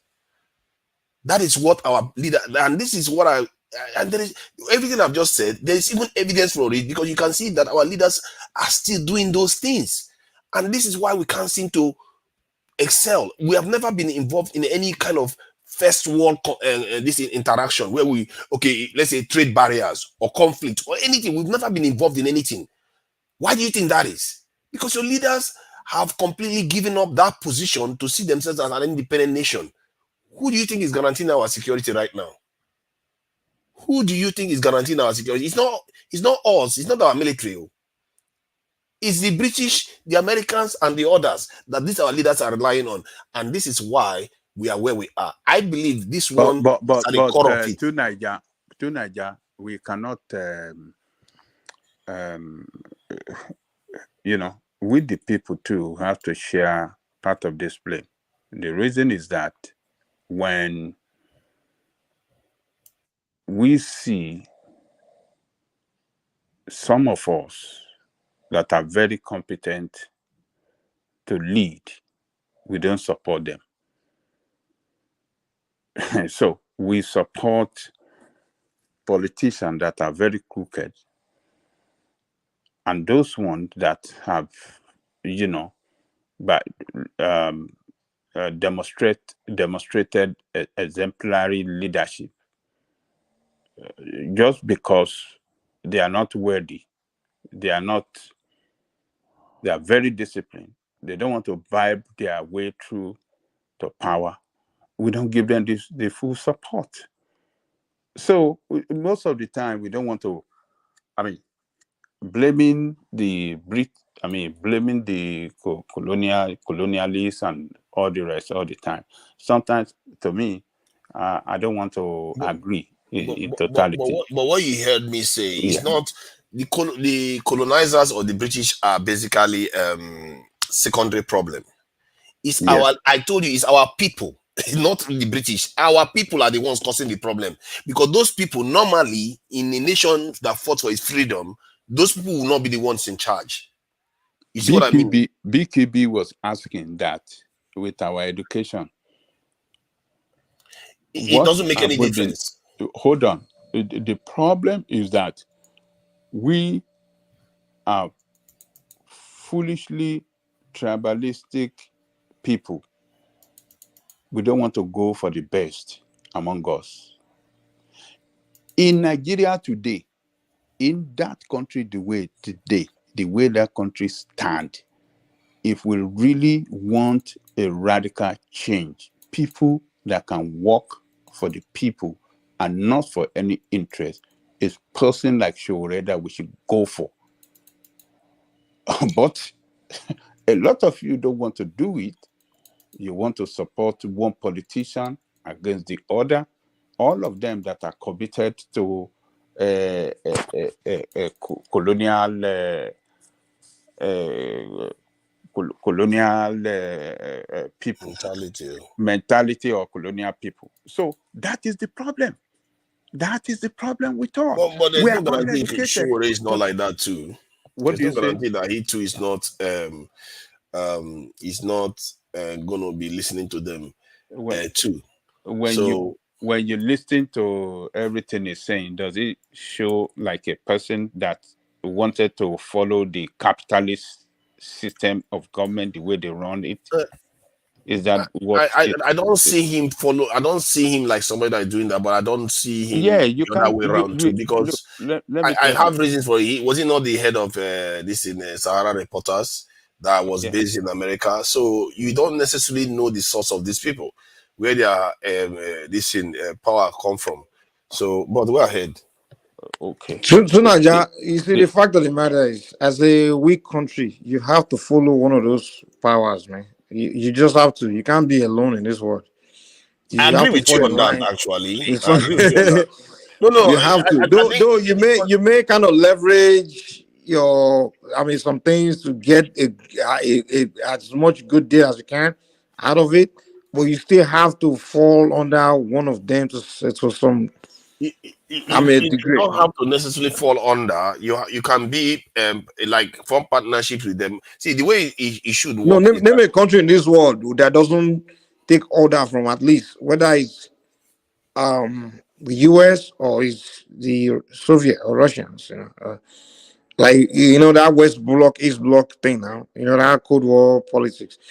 Every country in this world is under somebody. Like the countries that America was saying is their enemies because there's the country they're not controlling. But every one of those countries, who's protecting them is the no. Russians. See, let me just add this. I agree with you on Like the Cuba, for idea that. example. Let's say Cuba, for example. You know who's protecting Cuba now? It was the Hold on. Soviet. So, Yeah. Let me add. See, let me add to what you just said. See, if you look at Japan, is doing fine. South Korea is doing fine. yeah, but it's Taiwan US is that's doing fine. controlling them now. Yeah. But that's my point.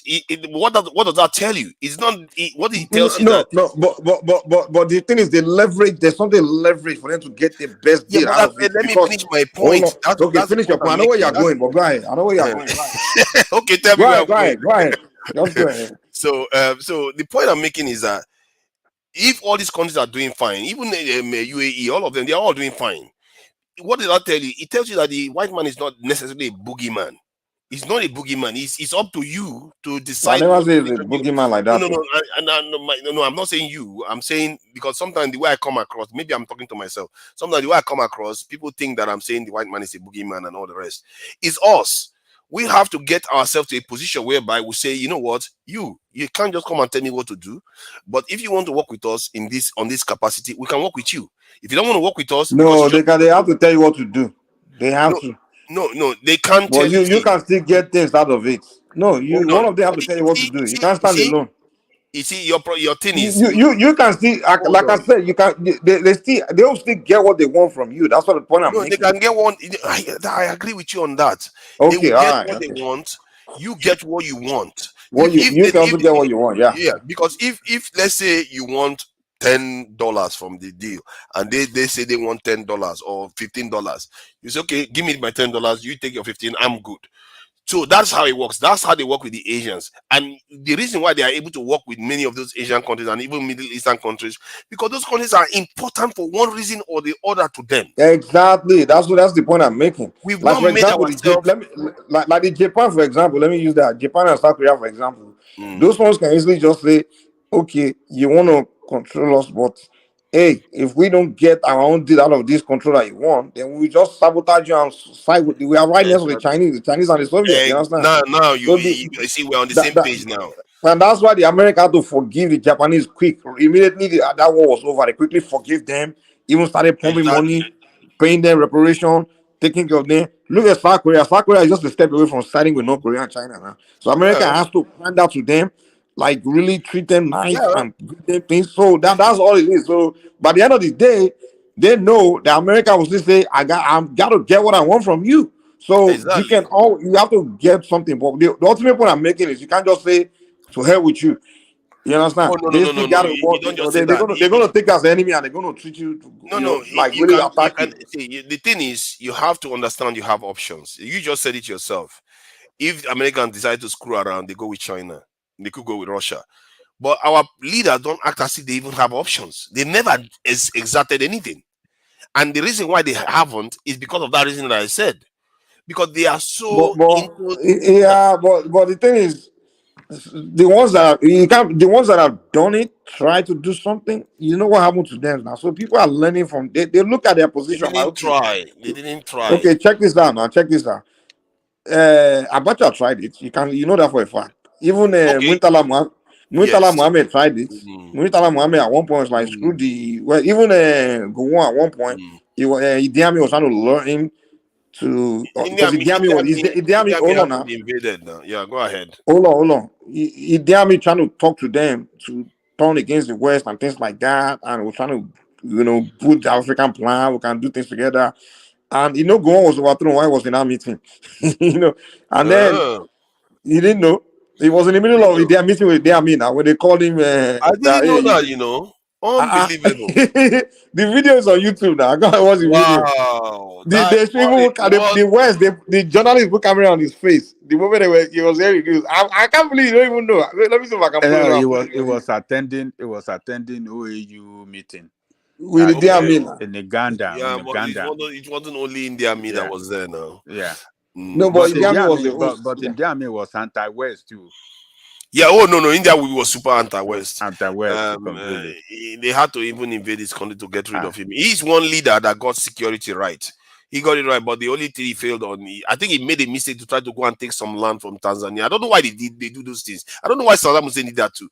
Go and take some land from Tanzania. He caused Tanzania to invade him, and the West used that as an excuse to invade his country.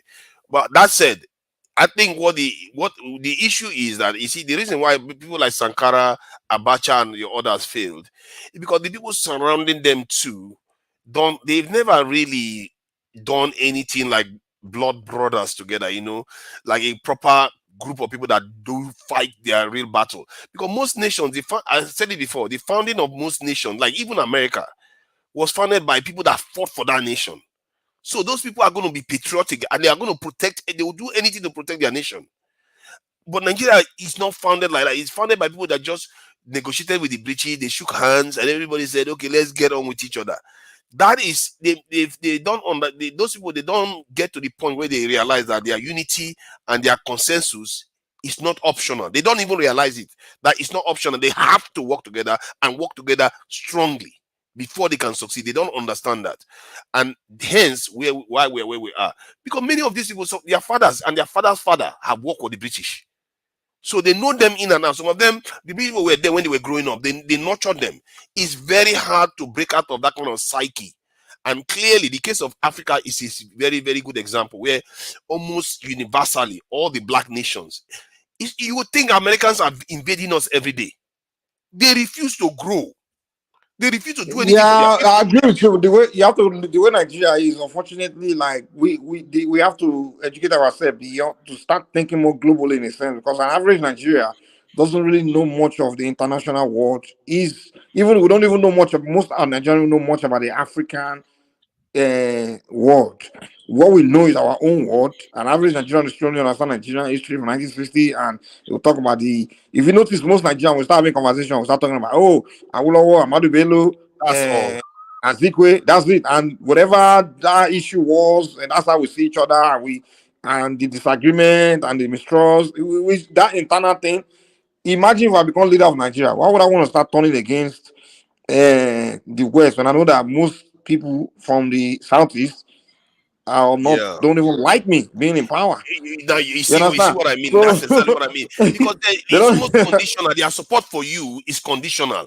But while if you all fought the British together, what will happen? It's not conditional anymore. Yeah, Because unfortunately, it wasn't something we did together, and then being together gone, we don't even see ourselves as that super one people that like is the that, even till problem. That is today. at the core of That's our why I say problem. on this channel, like Nigeria needs to get to a point where they need to have a conversation about that country and just say everybody get on the same page. Because the fact that you're not on the same page, forget about say you want to start dealing with international, external, you want to Even be, if you you negotiate, can't do that. even if you negotiate, you separate, the problem still remains. All those people are still colonial mentality heads. It makes no difference. Personally, I think the gift Nigerians will have one day is some either a European country or Western, any country, even China, they make one mistake to attack one African country, maybe in West Africa, and galvanize the Africans to fight. That unites people. You'll be surprised. There's something that happens to people when that happens to them.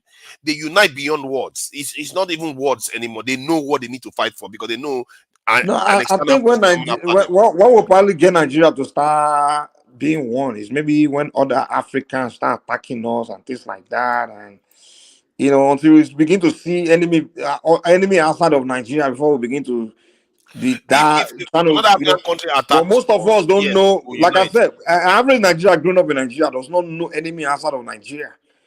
We don't. His immediate Some of enemy them is think we don't probably have a enemies. northerner or someone from another region in Nigeria. Some of them That's what he even see think we as his don't have immediate enemies. enemy. They think we don't have enemies. Like Nigeria doesn't They have don't enemies. know anything about international. I mean, Africa know about Cold War politics, even World War II history. They don't know how many people walking around the street. Average Nigeria on the street. Do they even know anything about those things? They don't know, man. The only thing they know about the Western world is that it's a good place to go. It's a place to jackpot to. I'm going to have a good life. I'm going to Yeah, make it. Exactly. So is that and is that the kind of people you are telling a leader to try to be turning against the West on behalf no, of? no. The leaders have to wake them up. This is what the Burkina Faso leader is doing. He used the term that he's waking his people up to these truths of life, because you have to define yourself against the rest of the world to an extent, so that your people can understand they have their own identity. Nigerian leaders don't do that for us. They always make it look like the rest of the world is benevolent. Let's go. They are all there to help us. We can't keep doing that, because America every single day they keep defining themselves against other people. They define themselves against every rest of the world. Now Japan is even going to go to the moon with them. The other day they are giving Japan more missiles again. But we that are supposed to be their friends since 1960, they've barely given us to Kanu that they didn't make us go through hell for. And this is why I ask our leaders, it's like, what is wrong with you? Why can't you just have a little bit of pride? Even just for pride, because let's say Nigeria, just be frank with yourself. You are talking as if Nigeria is just one group of leaders and just being all unanimous and just together like that. And no, look at our political. It's like we're still struggling for power among ourselves. The way even these guys are people like Tinubu and them. They were even through the 90s. They were fighting for power and this like that. So but they it's just like that in got every into. country now. We don't have that that leadership of people where they are just one people like that. You understand, like the Kremlin, like the like America has the Pentagon, those kind of things. We haven't developed our leadership structures on that level. Now Because what we have is just group of individuals scrambling for power and things like that. Mike, We we see never crazy forced political ourselves parties, so we into haven't it. have that. Mike, we never forced ourselves into it. And I think the part of the reason why, because we never really created leaders that have foresight. That when we say foresight, are willing to do terrible things to get the nations where they need to get to. If you look at what Netanyahu is doing now, is everybody will call him the devil. What makes you think that guy sleeps at night? He believes what Netanyahu he is not believes. acting alone. The Israeli, they call them what they call them, what they call themselves, the Mossad. Mossad. Those are a group of people that been existing. So Yeah, the things they are doing today, the things they are doing today is something they've been planning for 10 years. You I know what know I'm saying? now, but So what do you think that's is what I'm driving telling them? you. They What have a. drives them so strongly that they are willing to do all these evil things just to get their way? Do you think our leaders have that stomach to do some of the things You those people don't are have. doing? Tonight, I think you are missing the point. You don't have that kind of structure of leader like that. You don't have it. What you have is politicians. No, hold on, That's what I'm telling you, and Just that's what I'm listen. Maybe saying. you know where I'm coming from. Listen. There's a difference between having a politician, elect president, and all these things, and than having a actual structure, leadership of people where it's not just I just came in. Oh, let me look and I want to start thinking what to do. No, this is a structure of leadership, and now giving them like Mossad, Kremlin, all those things. It's not the president that just doing decision. It's a group of people that have been planning things that they just own that country. It's a And secret you society. are basically It's a saying what I'm saying. hold on. It's a society of people. But then on the face, you see a president, but it's a society of people, and they will plan long term for the people. They plan the next 50 years, the next 30 years. But we haven't developed that kind of society of people leading us. We just have individuals scrambling for power, like throughout the military time, just coup, overthrowing each other. So we never had that. See, today we don't have it. That's why we don't have everything is disorganized. You understand? In That's a the way, point. we are saying the same thing in a way, because you are saying you don't have these structure of leaders that, by saying that, you are basically saying leaders that have, they are together, they know what they are there for. And that is what I'm saying. When you fight for your nation, when this is one of the ways these leaderships emerge. And also, one other thing they do when they emerge, they get rid of all the coons. That by default, because of it, they get rid of all the coons out of the way. And when they take over, they go and do the right. These people do terrible things. Sometimes they see some of the things these leaders do. I don't think any of our leadership in Nigeria have the stomach for it. The only one that even showed any sign of having the stomach for it was Abacha. But he didn't even have enough time. He didn't have enough. The environment wasn't right for him to be able to do that, and he failed. So He was foolish. He was foolish. That's the thing. And that's why I won't advise any new leader to do the same thing. You can't say, oh, because I'm a president, I want to start doing, I want to create plan and do it. They will just take you out, that's it. They will take you out and that's it. And that's the yeah, same. That's why I always tell people that, listen, hold on. That's why I always tell people, like, you're not learning from others' mistakes. Abacha repeat the same mistake, or Sakai repeat the same mistake of Lumumba repeat the same mistake of Nkrumah repeat the same mistake of Malcolm X. They repeat the same mistake. Why individual want to do something, you think you want to be an individual to carry out a mission and ideology, a vision, they will kill you and your vision is dead. It has to be a society of people. You understand?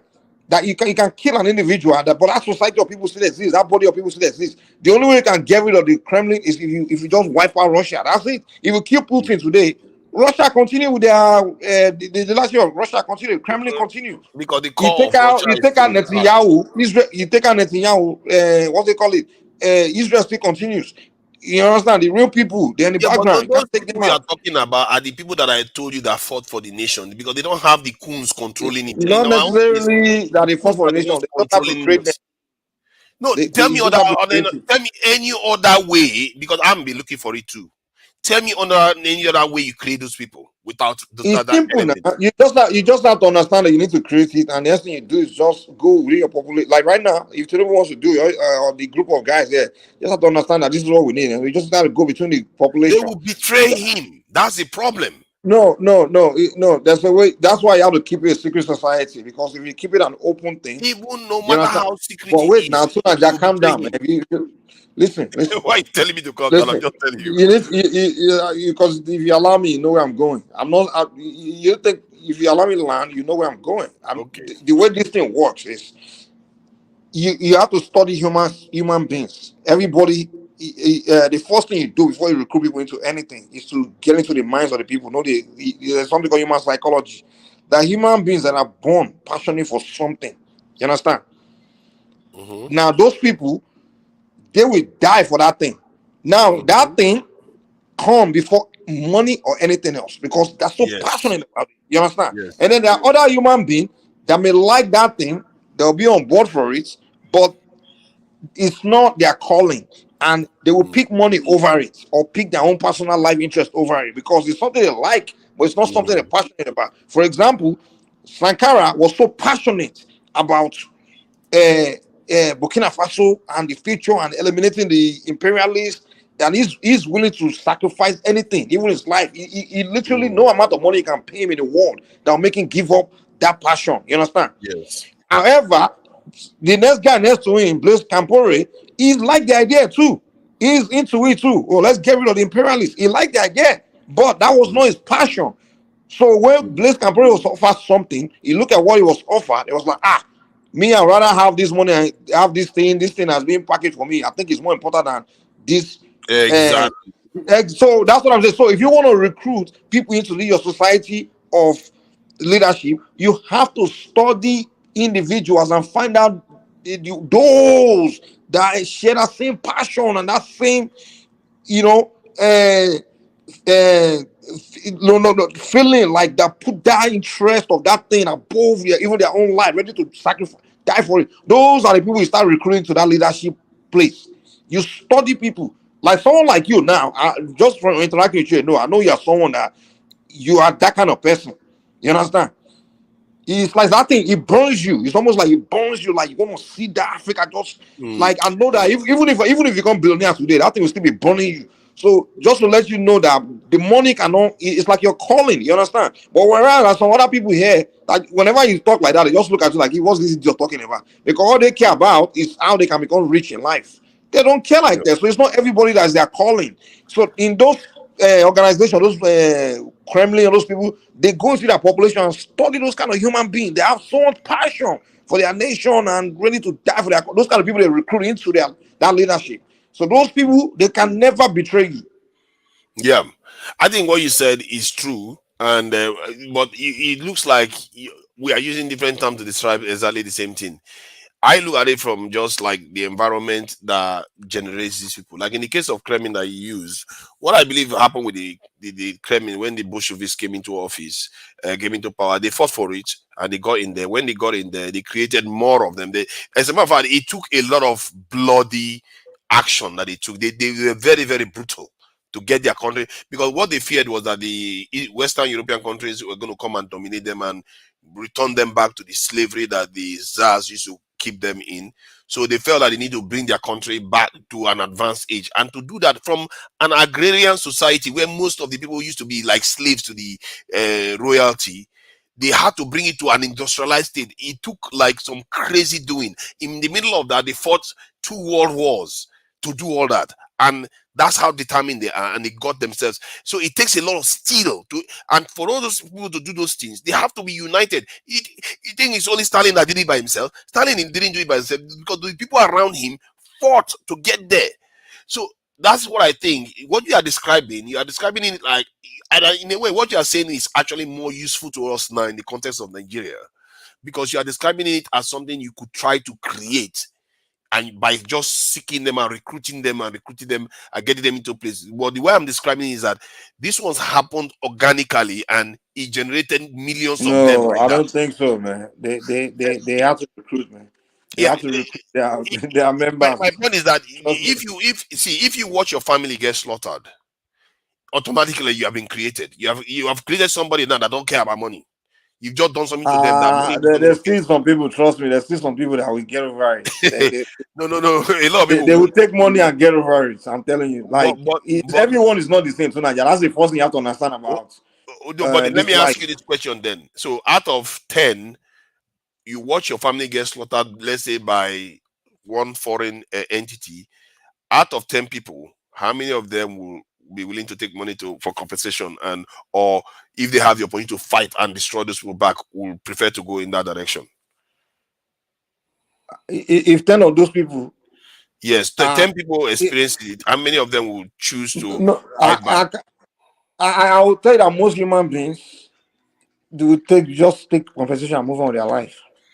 But how many will choose to Most fight back? human beings are most human beings are the first law of nature, all those things is part of their instinct, I animal, understand that, but how they many live of on them will choose natural to fight instinct, back? but there are How some many of them will exceptional choose? human beings that think beyond their instincts. Yes, how many of Most human being, their instinct is self-preservation. I just want to survive. I just want to have a good life. I just want to. And sometimes when tragedy happen, boom, you hurt them and things like that. They think of justice and stuff and stuff. Once they compensate them, they go back to their natural. Yes, You but how know, many of them? The you question I'm understand? asking is And say, how many of okay, them would? You are not I gotta answering the get over this question. now. Have a better life. Mike, since when are you started waffling too? Answer the question. No, you're How asking many how of them? many. I can't give you. I can't give. Okay, If you end up picking 10, okay. If you say the I minority, can't come up with a number. I can't come up with a number, but I can tell you most human beings. okay, most, but not all. Hold on. I'm just coming. I'm just coming. No. Hold on. Now let me finish the point. Now let me. No. Oh, you It's like this has not happened in Africa before. When hold Africans on were now. being You are sold, going to take me away from my point now. people Today, were hold giving on. Let money me get. and they Let me let get. their Let me. brothers go Oh, away too, Tunaja, you Naija. still Come talk on, now. man. Tunaja, just let him throw something I in. don't have You the still have energy. I your don't thought. have the energy. I'm gonna go. I Come just on, want to. Naija. I want to You be act like logical. this has not I'm gonna happened go. in I Africa. don't just want to do crazy talk today. No, not I've been crazy here a long topic. time. Sometimes, I mean, Then, go ahead, man. I'm gonna let you then, talk. then, Say then, something. then, Let Go him just go. You know Tunaja now. Tunaja because likes to. this thing is very. Exactly. I Two came to Naija learn. always want to. Two Naija thinks I his came own to point is learn. superior. I came to Go learn. ahead, Leave me Two alone. Naija. Ah, Go ahead. I'm trying to see if you say 1 out of 10 chooses to fight back. Do you know in a population that creates millions of people that are like that? That is what I mean by you create mass people that are willing to fight for that cause that you are going for. To Niger, Yes, there was you a don't have censor you that don't happened necessarily in have to South recruit them. Africa that was passed on black people. They say black people are docile. They hardly fight back when an external force comes towards them, like a white person or a different person. That's the thing about Africans. They don't fight back. Well, So if a yeah, white another thing person, is, kills, We Judy, actually let do me fight also, back. We Judy, actually do. It's let me just that put it we this way. haven't found ways to do it. go ahead, Mike. It's one thing that you also you may have desire to fight back. It's another thing that are you organized to do it. That's another thing. You understand? You can have a population that's willing to fight things in their mind, everything. But if it's not something organized, well structured, or like for example, you had the most Chinese population want to fight, and they're lucky to have that government is able to organize an army, a well structured army, and put the people in place and just put it together. But you can't say because your population are willing to fight. Now, what are they going to do? Start carrying your Mike, machetes and it's not Mike. going An to work like example that. of what I'm talking about is sorry, Jude. An example of what I'm talking about is like what is going on in Gaza right now. One military official was saying in that some of the things Israelis are doing, they think they are fighting 30,000 Hamas members. What they are doing is they are recruiting more, so the number will never finish. Because you are busy killing people, and you think you are fighting, you kill 30,000, you see more of them because you are recruiting more while you are killing them. And this is the point that I was making. I was trying to link it to the fact that this recruitment, you were talking about how you're going to recruit. It will happen because like-minded people will come together to want to resist. That is how it works. Well, what are you resist? What So, resist? like, What? what are you talking about? I Resist. don't What even are you know your talking about? I point. don't even get what you're saying. What is your I'm point? talking I mean, about like now in the context of Nigeria, you want the like-minded people to come together to come and change things, isn't it? So if those like-minded people were To put come in and the change what? to come and change the country To what? to an industrial nation, prosperous nation, not to be where it is right now. So what? So okay. So what do you? You are the You one that just made did the that. case. So You don't against know who? your own Against case who? So again. resist against who? So, like, say you wanted to change your country for the better. If you want to resist, you want to call it resistance or transform the country. One of the You things change you your are going to country not by resisting, man. Just by being productive and what. if you want to change it, You don't need to create an you army have to or remove like. the people that are there right now, don't you? You have to remove the ones that are there. No. If you want to be industrial, you just need to you start using brains, and people that have brain need to start coming out and start being Well, that's productive. why we That's have not done it. we can give you the best data in the world. If you still don't want to be productive, exactly.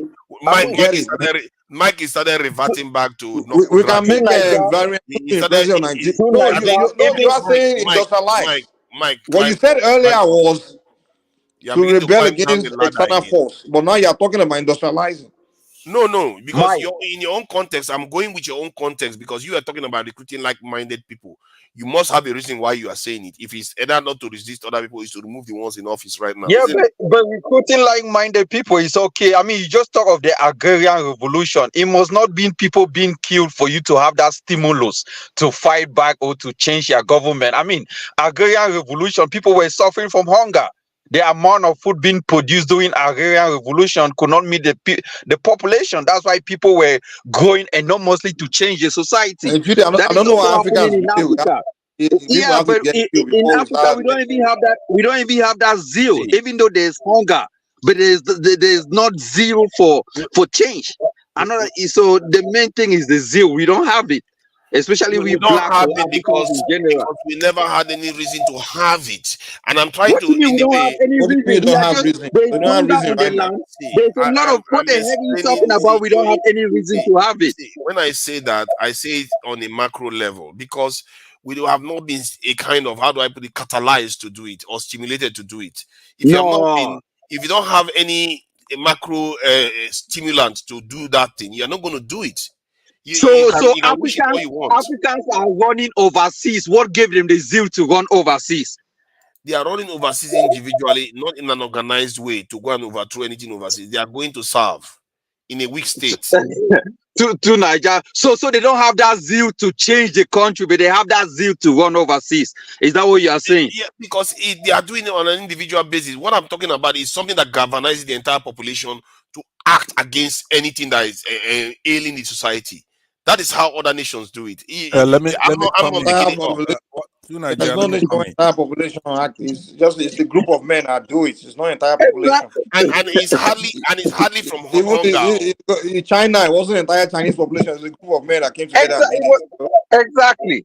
Yeah, but It's not those group of men, they were not just tiny group of men. It was a lot of people that supported them to do it. Mike, you will never win to Niger in no platform, Mike. I mean, It's not about winning. And in a way, we are in agreement to. He's just arguing with me for nonsense reason. We are in agreement to an extent. Point that you make those kind of points a lot, and there's a little truth to it. There's virtually anything anybody's gonna say that doesn't have there's a little advantage to something sparking people to come together, right? So I don't know why you spend so much time trying to defend that. Most people agree a little bit, but the reason why I came back was that there was a point where Mike was making a point and hypocritically saying that we should come together, that the country should come together. And some people in the comment section pointed out that Mike is one of those who has that tribal mindedness, right? I don't think that's in dispute. Yeah, you made my case now. To him, it's optional. Coming together is optional. That's the problem with our people.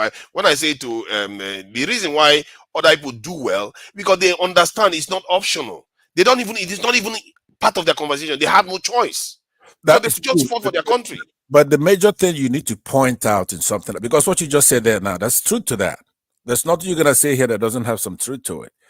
But the point is that the problem we have in our country with tribalism, like Mike was pointing out, that it's people back home, they don't know this, they don't know that. That is not true. But even if it's true, we are not supposed to worry about ignorant people, right? Let's say you have a lot of elites, we leave and we go outside, but there are people back home who don't know that we actually have enemies like Oyibos and people who want to have us be apart.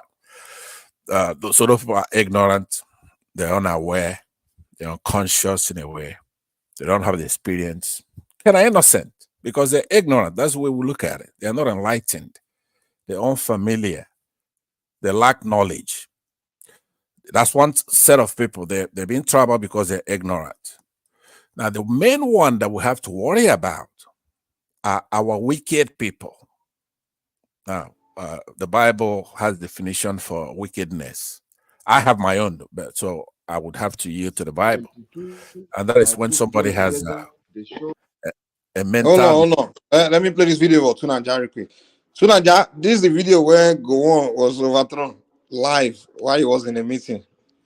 I watched that video. They called him on the phone and he was perplexed. I appreciate this very much. Let me start In around. 1972, I took them together, the show, and they gave very good coverage. I appreciate this very much. Tunanja is being And told. with regard Yeah. Man, did you see the former president of Cameroon, Amadou Ahidjo, on the side as well? A lot of leaders, It was man. so funny that the media knew that the coup was happening. That's why they put the camera on it. The Oyinbo man already know what's going on. Even Idi Amin. That's how they set us up now. Exactly. So my point, which will take another 30 seconds, a minute or two, is that when we're on the platform talking about some of this stuff that we're talking about, trying to hash it out, it's not the people who are ignorant that we should be focused on. Could you mute that mic? Can you let me watch the video? Okay, we are going to continue attending this meeting. All right, you can go ahead if you want. You can go ahead. You can go ahead. You know, at that time, he was an important head of state. You know, Nigeria was not where we are now. The guy with the red hat in the back is the former president of Cameroon, Amadou Ahidjo, as well. Look at India. Oh, which one? The guy with the red hat that was just talking to him before Idi Amin. That was the former president. Take it back a little bit. And he was talking to India. I mean, the way he was talking to him, it looks like they knew what they were supposed to be doing. No. Yeah, that guy with the red hat. Yep, that's Amadou Ahidjo, the first president of Cameroon. That guy. Yep. Yep, This is how we follow. This is how we all follow. of them fell. They fell one by one. All of them fall, man. Even if they have fell too, they all Yeah, fell, man. why are you so? This is my point. Now, when he left home, the coons that were home sold him out. That's how we do it because we think it's No, optional it's to not work even like together. they sold it. They may not even know how they were. Even when went alive overthrowing. He didn't know why he was overthrowing it.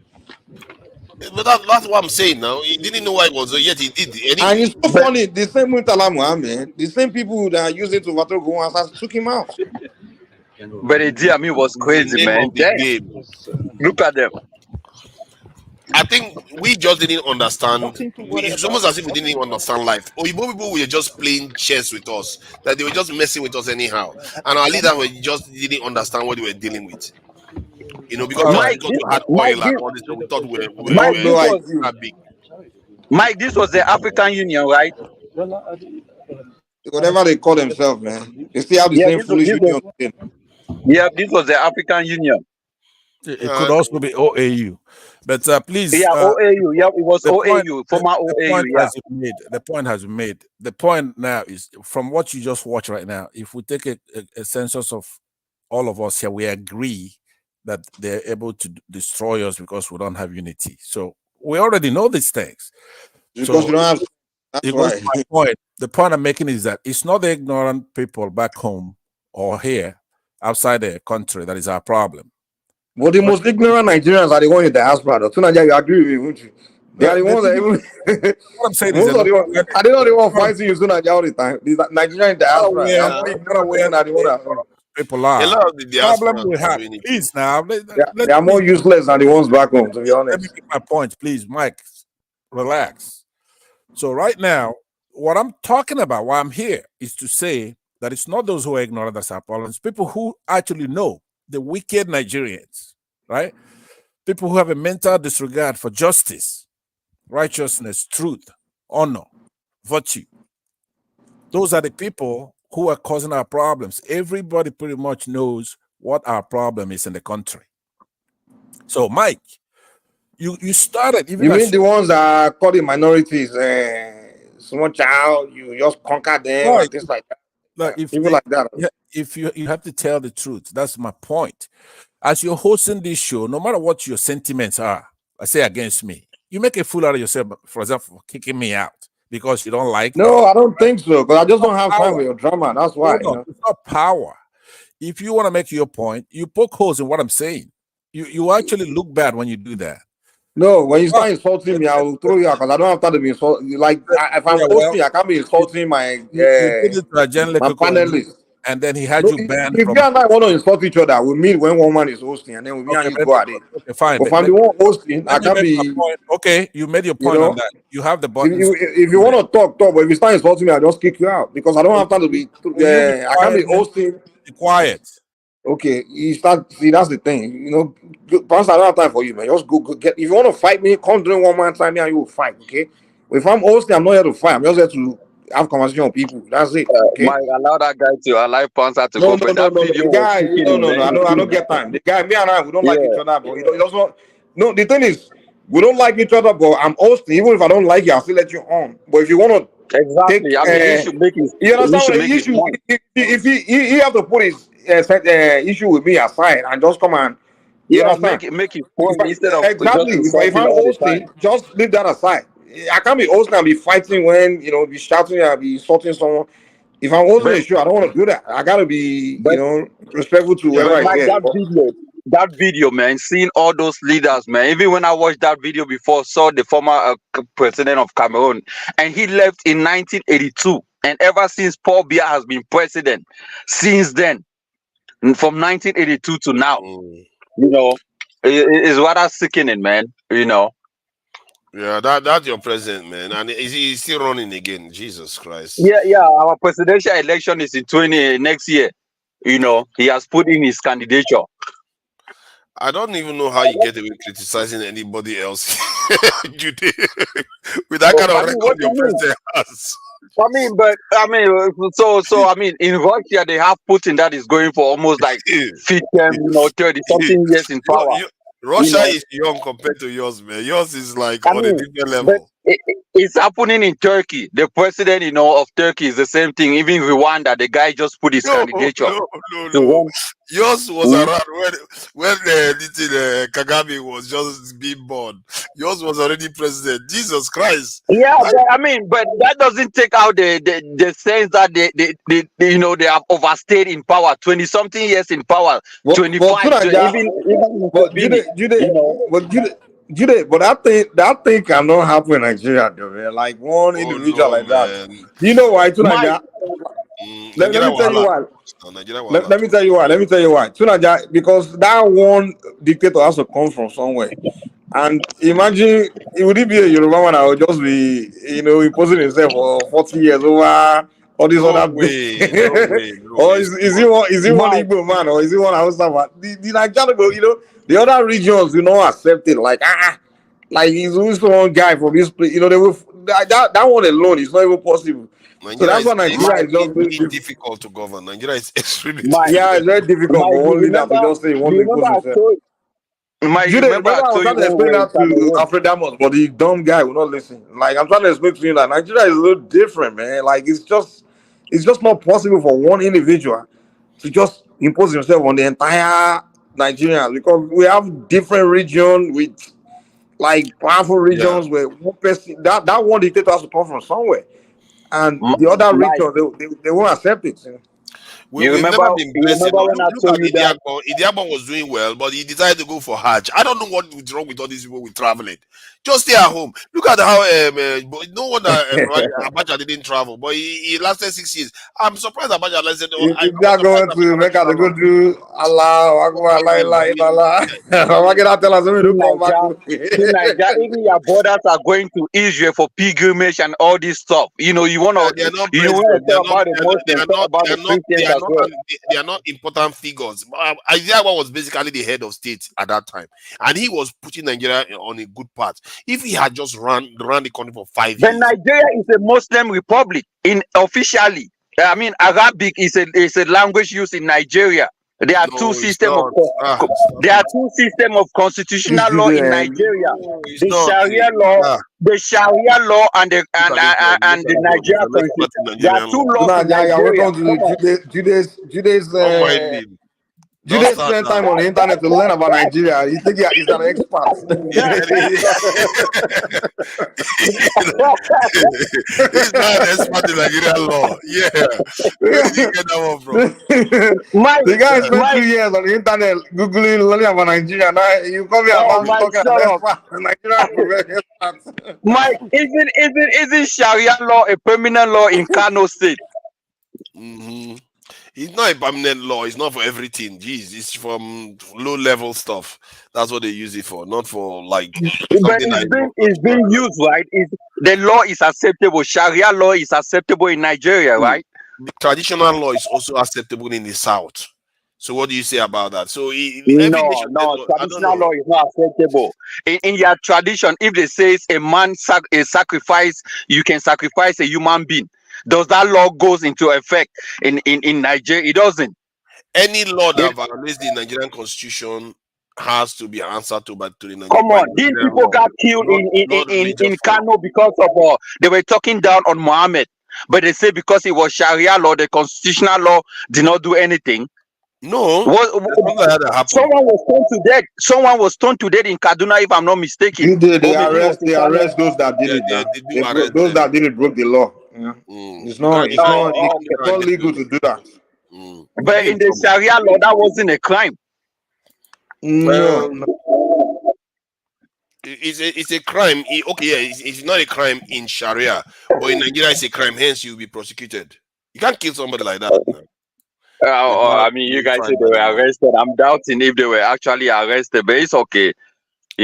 See why? See, Mike. Our leaders, they need to stop listening to foreigners when they tell us not to carry out death penalty. Because it's so awful. Because they've gone through the process of carrying out death penalties. Then when it comes to us, they tell us not to do it because Niger, stop. Who is telling you to stop death penalty? Did they Even really? in Did they America, really say? even in you United don't States, know death that. penalty. No, even in In United States, United there is States, they death still do penalty it in too. United States. Oh What yeah, the so hell you talking about? they're always putting pressure on us not to do it, and if we do it, they will start No, they are not messing putting with our. pressure on you too, Nigeria. That's a false What did they? statement. The Oh, I United have a States, lot of Jude, they hold evidence. on, get hold on. penalty. Jude, hold on. Let's see where Tunaja's coming from. When did Oh, they put okay. pressure? Like, The pressure.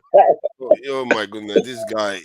See, there's pressure all over the place. I can send you links about how they are telling Nigeria to give up the death penalty, not to execute people. That sometimes when they try one musician or celebrity or something, and they say they convicted the person today, they will be fighting not to convict that person.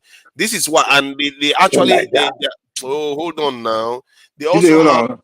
they also have a way of influencing them, whereby like all these NGOs and all the money that they give to them. If you Yeah, do it, that's what I was you going have to to ask gain it you. from them. Is it the NGOs? Hold on, is it the NGOs that are pushing the advocating for it, or is it the actual government of that country? Yeah.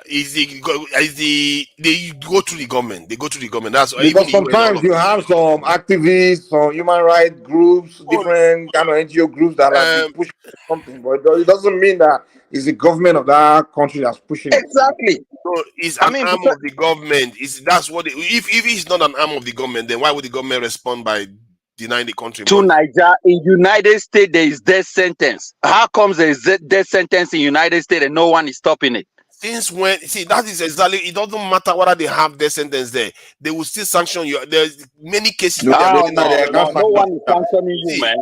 hold No, on no now. one is Let me sanctioning you. flesh this out. See, I was talking to Kezo the other day, and I've already had the same conversation with this thing on the other panel that I normally host regarding the pressure that they put on Nigerians. And I was talking to Kezo. I wasn't even talking about the death penalty or anything like that. Or then Kezo said, "Oh, because Kenya is taking money from the West, they have to be listening to this thing the West." I said, "Oh." When I tell Nigerians about it, that this is what is happening to us too, each other we don't know that these people are influencing our politicians not to It's execute not that people. you don't know. Once you are taking money from someone, they dictate their policy on you. They makes you Okay, be now you aligned understand now. with Then why them. are you But arguing with me that's when I because say of that's you. what they are I doing? mean, don't blame them. You are not independent. If you were independent, you wouldn't be depending on them by taking money. The person that fish you play his music and you dance to it. That's what it is. Come on, Yes, but man. why are you saying that they were not doing it? I'm telling you that they were No, doing it. but because United States also practice death sentence. I've never seen a country that practice death sentence stop another country not from doing the same thing. It has never happened No, they unless you're a do. dumb person to call them out as well. They actually, it's not about that. It's about they will nudge you, don't do it. And what they are going to do if you go ahead and do it, they are going to start pulling money away from you. And So what does that have to do with pulling money? How does that affect you if you're an independent country? Good Also morning, pull good money morning, good from morning. United States. Good morning, Also pull everyone. your own money from United Yeah, States coffers so they should crumble. I mean, why is Judy, it only, oh, they're gonna take this from us, they're gonna do Judy, this, oh, they are passing there. Why is only us? Judy. Yeah, go ahead, sir. Sorry. Good morning, everyone. Let me just Good button a little morning. bit. I think maybe earlier this year or last year, if you watch this man Ali Dube interview, he said when they caught all this Boko Haram, then he used the word. He said the international will be telling them, no, you don't have to violate human rights. You have to take them to court. You have to prosecute them. He said these people have killed a lot of people, and the international human rights will be coming to tell Nigeria you have to follow human rights law. You don't have to do it like that. We have to take them to court. Say people who have killed. So at the end of the day, they will take them to court. Some will be free again. So what Najama, Nigeria is telling you, if I'm the exactly, one to they are correct you, preventing you. Hello? Najama, sorry, I think if I'm correct, those human rights people, what they are pointing at is that Nigerian army when they go to those places, like they go after civilians a lot of times. Like they massacre civilians, they No, suspect. no, Ali Odube Just, was that there man is was a from Bono video I now. saw. I follow one documentation, a video I saw when Nigerian army just went to one community because they suspect that Boko Haram people come from that community. And they were just picking boys, young boys, just taking them, killing, executing them without Mike, what about the bomb that they investigating whether throw they in actually Kaduna? Boko Haram suspect member or not.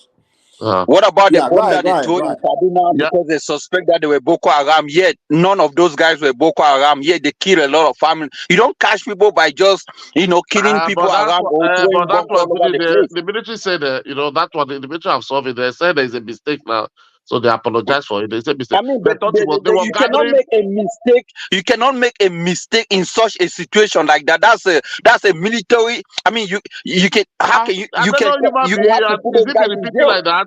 If it's have been repeating like that several, people can say this is intentionally now. So you are not a military man, we are not a military man. So what are we be thinking? We're not using our own comment, putting our own comment to it. Alright. So what Ali Dume said, let me just finish there. Because what he said is from Bono. When he was talking about what he was referring to those Boko Haram that it was in Bono, you understand? He said this is what happened. He was saying it was a live interview. He said that is the problem. That people who have they have killed. They have killed a lot of people. They have abducted a lot of people. Now they will call them, they will call the leader. The same international community will be telling them, no, you don't have to say no, you have to kill them. Sorry for Yeah, using that. We have to find because them. If they are buying a lot of life, why are you not spending them? Why are you not taking them to court? Because they go Nigeria and first. have one lawyer and one Do big you know lawyer and why? take them out. Do you know why? Do you know why United States is not calling So out that is what Russia? Nigeria is trying to talk.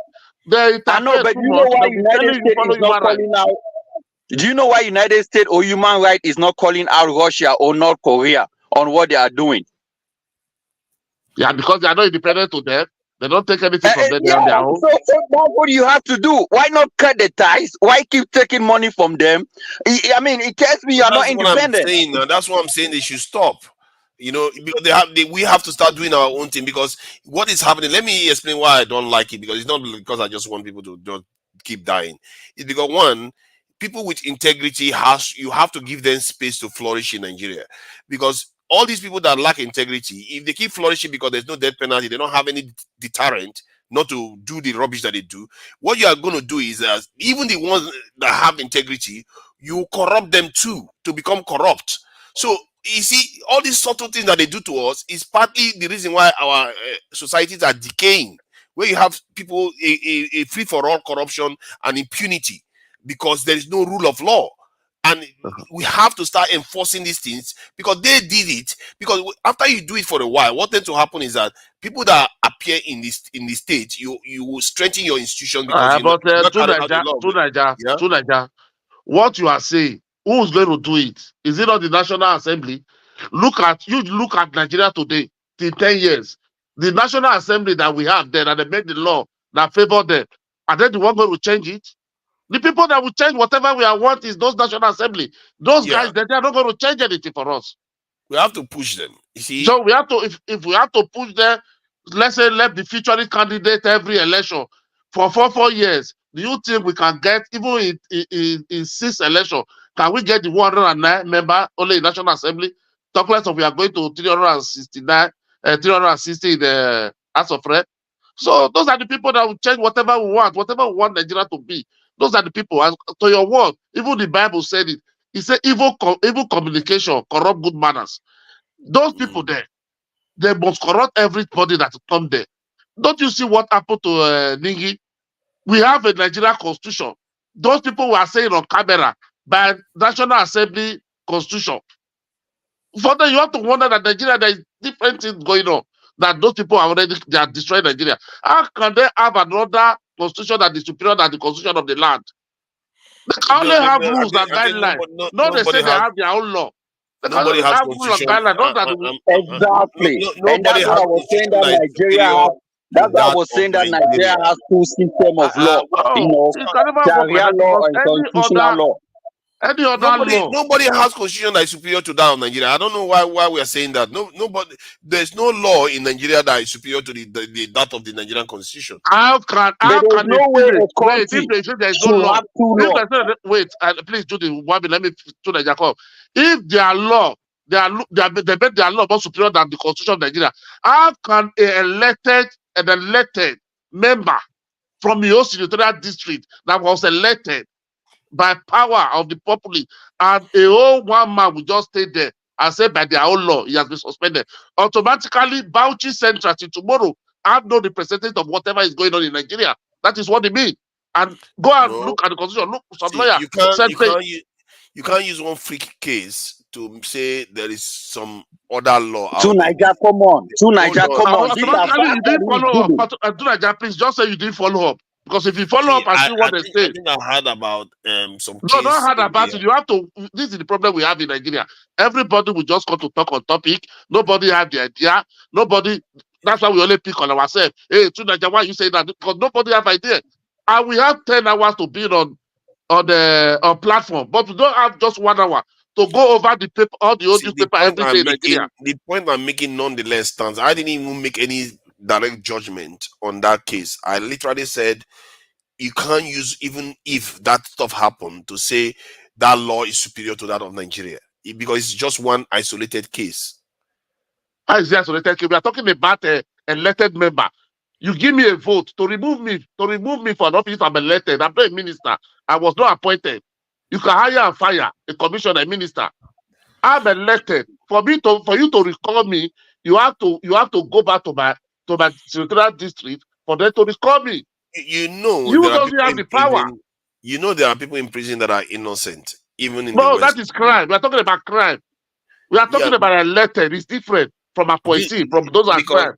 some of all these things are based on party politics, internal party politics. So we don't necessarily, maybe they are violating the constitution. You know, a lot of people violate the constitution and break the law all the to time. Niger, Okay. the Let me ask Nigerian you. Let me government ask you to again, pass Naja. to pass Sharia law as Judy, illegal in Nigeria, Judy, make it now. illegal. Judy, That's wait a 1 minute. crime. Go ahead. Wait 1 minute. Yeah, go ahead. To talk. You don't do. So, Naja, let me ask you another question.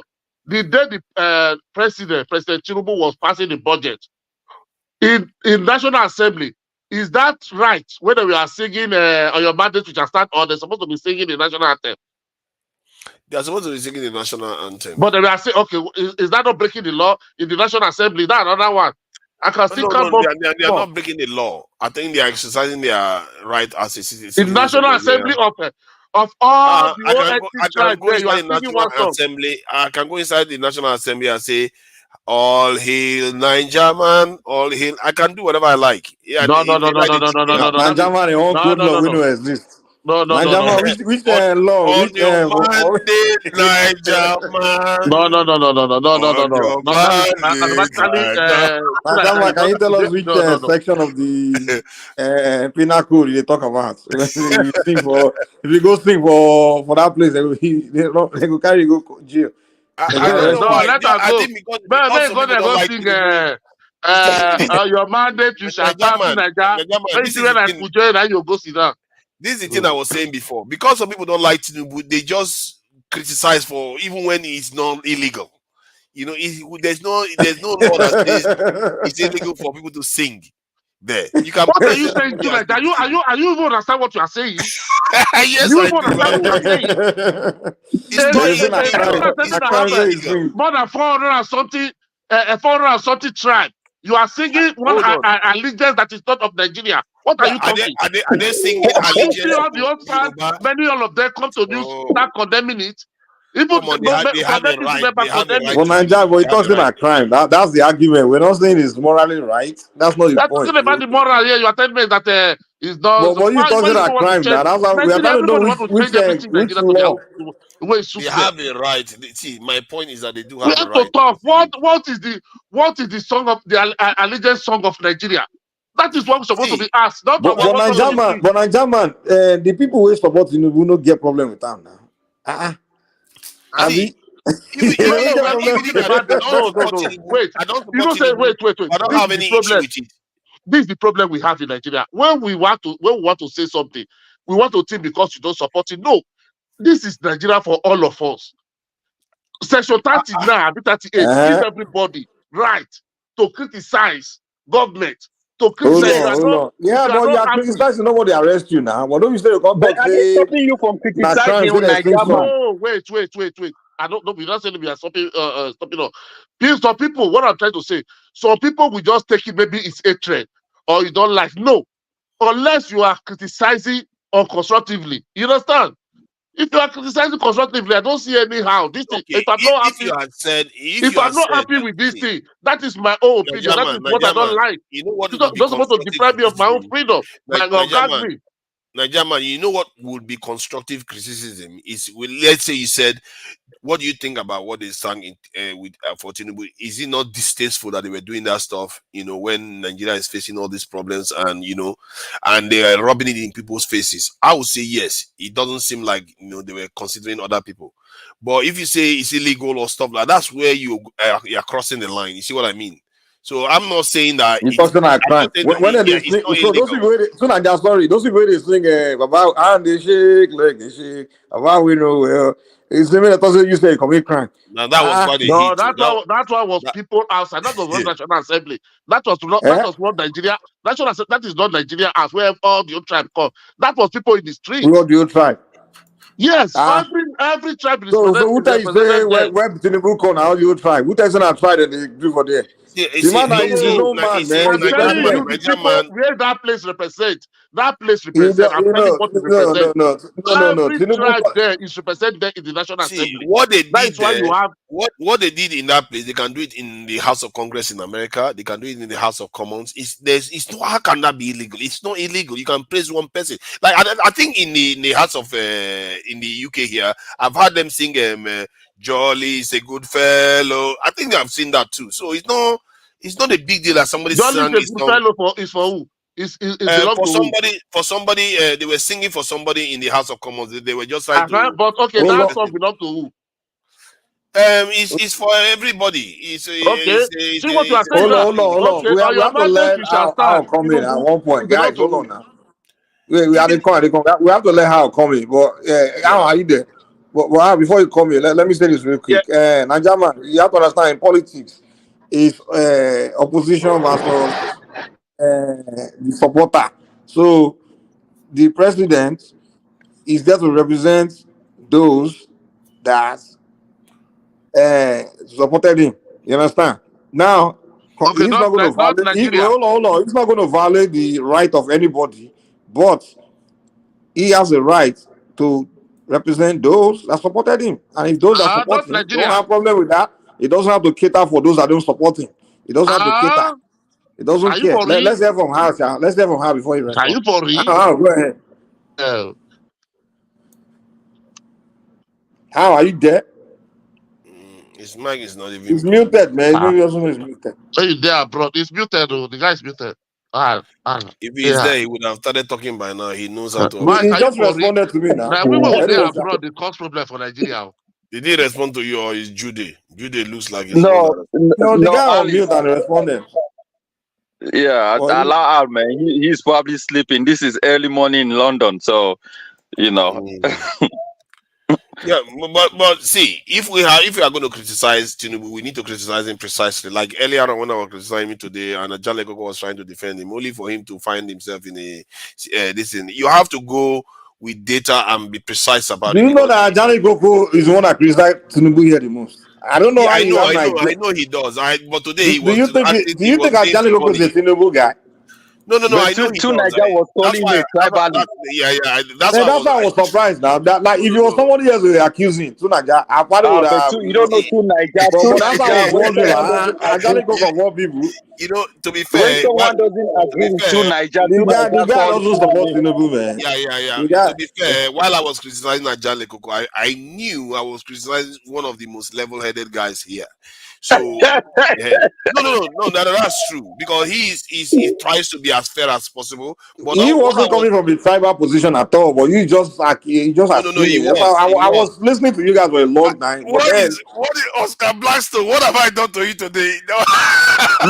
I'm just talking about between that argument you had with him earlier. And he just kept accusing. I'm like, why are you doing that? Mike, I'm talking about this guy in the chat. Because he Oscar Blackbone, you're my man now. Why are you acting as if I'm a traitor? I'm not a turncoat.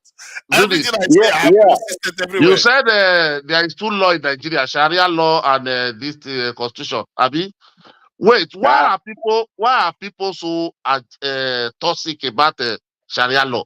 In your own state in Nigeria, is it Sharia law that they was operating there? No. So why are you worried about another person's home? You are not worried about your home. No, I'm not worried because what I'm saying Sharia law. So why must I be worried with Sokoto? What is happening in Sokoto? that they What apply their I'm own law. saying is that you cannot have two separate laws in the same But it's country. only There's only exist to one. their own traditional way. If let me tell Yeah, you one thing, but people if only other people are moving, People only wait, bring issue other where there's people from issue that different doesn't have states, issue. Wait, people bring other issue people that from doesn't have different issue in states Nigeria. are moving. How can you Other go? people. Wait, in America you are, in UK here, in UK here, in UK here. If you marry to a white man or any citizen, your tradition, what you like to eat, that is what they will ask you. If you go and visit the white man, if you don't eat that thing, they will tell you the ingredient. If you doesn't eat it, if you're allergic to it, if it's against your tradition, even though you want to pray, they give you have your right. Respect your tradition, respect your right. Why Nigerians Let don't me want to ask you a respect our question. right? Do you know People why? will be Do complaining you know about why that Sharia law. lady? But some people Do are you know using why that traditional, lady? killing people, saying somebody say somebody is a witch, and then we burn that person to death. Kill that person. Whose law are they using in those states? Oh, okay. But that's traditional law. Maybe you are right. Okay. Okay. That's Why why. are they complaining about other people? Oh, when those people are not No, they are complaining about complaining. them? They are complaining because if you kill someone under traditional law, the constitutional law is a crime. So they condemn you for it. But in Sharia law, those things, some of them they don't get condemned by the constitutional law. Only few, but some of them don't. So that's a big problem to have two separate laws, a constitutional law and a Sharia Let me law, tell you one thing. being on the same Let me level. tell you, like Deborah, the people that by Deborah, they never prosecuted till tomorrow. What happened? The IPO that take those people that charged them to court, he charged them to court. The matter was adjourned for more than 1 year, 2 years. There Those you go. IPO they never show back again. Every There time you they go. call the case, they never show. Every time they call, how do you want the judge to not prosecute those people? You have to discharge them. Yeah, but come on. If that happened in the South, wouldn't you think it would have been a different story? Why is it different? So people are the one causing confusion in Nigeria. What is Nigeria? Why are you both getting all this? Because you just ate one part for nothing, doing nothing. Everybody just want to condemn the whole Muslim, condemn the whole Northerner. For what? One thing I like about Niger man is that Okay. they tell you are very, very kind of intuitive and rational with the way you think about stuff. It's funny how some people I don't know why some Nigerians lack that thing. In my own state, before they were killing, they killed I don't want to put it. They will kill about 7 humans because of one person dead. What law is that? Even to today now, there are places in the south. If you saw the king, I they don't just will want to make it make alive. you understand this If Jude, you in the understand? southern What law Nigeria, there are are we places. operating? If Nobody. you But insult when the the king, Northerner, okay, you they are will saying fire you. some people want to tell you, wait, right, please. Some people want to tell you, if I go to North and I cannot go and sell beer, they are collecting money for beer. The sugar cane, the wheat, the everything they are using to do that beer, where is it coming from? Is it not from the North? Are they not paying tax too? People should think well. Exactly. Nigerians, we have to think well. Somebody told you this is not what I want. You are in abroad. They will tell you don't drink in this street. So you will not say because you pay tax here, then you buy the beer here in UK, you must drink in that state because when you see the food sign, Niger don't man, drink in that food. I agree with you. Even in the United States, the laws are different. The federal law pass a law, and other states have the right to refuse or accept it. In a different state, drugs is legal. In another state, it's illegal. It's So illegal. if you do I it, it's wanted a to tell crime. you a place like Yeah, in UK. Yeah, you understand? So people should yeah, not I be live in thinking those things in so Nigeria. Okay, if you don't go to Saudi Arabia now, okay, because you have been paying tax for them for 10 years, you go and take their loan in the bank, then you not go and use it to open beer parlor. You will not tell them, are you not paying tax here? Respect people's law, respect their tradition. That is the problem we have in Nigeria. Nobody wants to respect this one. This one to be superior than this one. This is their law. If You I know go the to one I can't Kano, stand. if I go to Kano, The they tell me they don't drink beer here. I will not drink beer there. That is their law. Najama, you know the people I can't stand. No. People that will be complaining about something being victim in other people's region. Like you are complaining that this way they do things, just like you said. This way they do things in the north, bros. Why you go there? Even if you can't deal with the way they do their own thing, don't go to their space. Don't go there, man. It's not like they come to your own space, they come to violate you for your own space. Obviously, they go no, they go violate their religion. Things say violate their law, when their they claim say the victim. No, we So have to know. We Nigeria have to get the first. limit. So Nigeria is Nigeria too much. first. So it's not only the Fulani people that commit crime in Nigeria, right? Every tribe commits crime. My tribe commits crime. Oh, okay. There you Every go. You are tribe the in right Nigeria, man. everybody that Exactly. say his tribe is clean. There is a okay. What about the woman that buy 2 children and cook them and eat? He said it's actually Oh what my law is that? God. Oh my God. Yep. Huh? Yeah, That's Is all that crazy. not kinds of stuff wicked more is than going on. the person that said don't sell beer in my street? Your own Yeah. 2 children, you carry them and cook them with the pots, everything. So what are we saying? That's hardcore stuff. Huh? You know, What a are lot we of saying? We people. just want to focus on the north. Everybody. I don't know where they will bring propaganda for how many years. Just the north. I don't know how the north is their problem of Nigeria. You have a governor in your state. You have your rep. You have your senator. You have your House of Assembly. You have your local government chairman. Why are they Can not you guys using your hear me state now? for Yeah, you? can you guys hear me now? Yeah. Yeah, loud and clear. Okay, give me 5 minutes. I'll be with you in 5 minutes. Okay. Shame, I'll be gone by the time he returns anyway.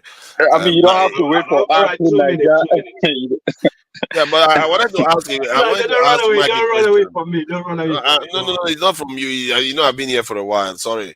I wanted to ask Mike a question, just in case, or ask everybody actually. In which year, or not year, or how long do you think it would take for Nigeria to have anything remotely like what Israel has, that their defense shield that they have? Talking about their technology. Yeah, like how long do you think We it would never take for Nigeria? get light. We talk of, Until you start to think, use your brain, man. I can begin to give you number, but you haven't even started using your head. Give You're me telling me number to tell now. you which year. You have not been able to solve the small problems that you have, light, No, I'm not. insecurity, water problem, all these ones. To Nigeria, come on, man. You are thinking about you the never get children. light, get pipe one water. How Never get long food do you road. think it You will never take Never get us light. get You want build food iron security. dome. You dey talk Yeah, about but nuclear Like that, weapon. your mouth too big, man. I'm I saying, tire for you just say my mouth is too big, but even trying to think like that, we honestly, better stop man too thinking. big, Mike. Honestly, man too big. We See where better they stop go. thinking like that, otherwise we are dead. So that you never will build power plant for your village. You won't But build how iron long dome do you think your it will head. take No, us? Mike, water. Is it Come on, 10, 20, tap water 50 never day. years? You dey Is talk So of that you talk this about patriot missile. we one. are not. See, no, so no, So now, can you build a borehole? Do you know? Can you I explain can, I can. I'm telling you, give me $2 billion, I'll build that. I tell you. But the question I ask you though, how long do you think it will take us? I know we have electrical problem, but you must see a future where Nigeria will get out of this mess. So how long do you Not think? this generation. Not this generation, my For brother. my, Not this for generation. not Not the this one generation coming. for A me. generation is 20 years. So how long do you think it will Not take us this. to? In 20 years' time, we are not there. We are not solving electric problem alone. Oh my So don't God. forget. I know electric. You want to go put. That is why they will put CCTV. No one is working. Go put solar. At the end of the day, solar will not reach 1 month. Or die throw away. We have to be serious. So are you saying okay, 20 years, 30 years? Do you think we'll be there in 30 years? To Nigeria If we too have, small, maybe over 100 years to Nigeria. Oh Over my God. 100 years. More than because Now, we still have a let long me way say to go. this. Let me say Centuries, this. man. You see, what you've just said just now just means we are dead. Because Of if you don't course. have that by that time, we will be dead people. Of course now. We are not That's- there. We have been coming. We have been coming since how many centuries? No light, no CCTV. Nigeria. Development is coming now. But But for now, To Nigeria. for they'll now, come and feed on us. no. To Nigeria, the only time Africans were better was when the Europeans were still controlling Africa. That was when they were beating us in the, they were whipping.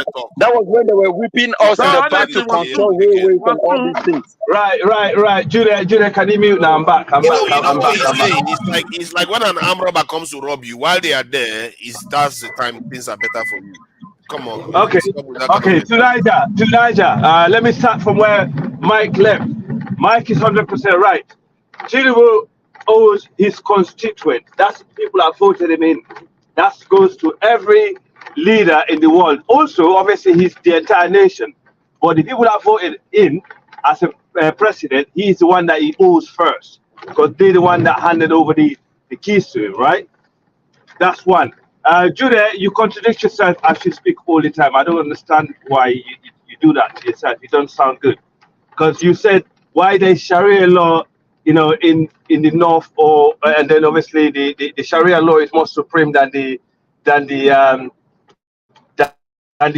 Nigerian law. You know that's not true. Even in America, as they pointed out to you, that you have certain states that have certain laws, right? I don't support it, but that's the reality. We have of moved some. past that. We have all agreed. We have moved past that. Make your point, man. All right. Okay. All right. Just let me speak, man. Listen to me. First of all, Julie, I'm disappointed in you. Number one, you flip-flop. Your loyalty is very, very vague, right?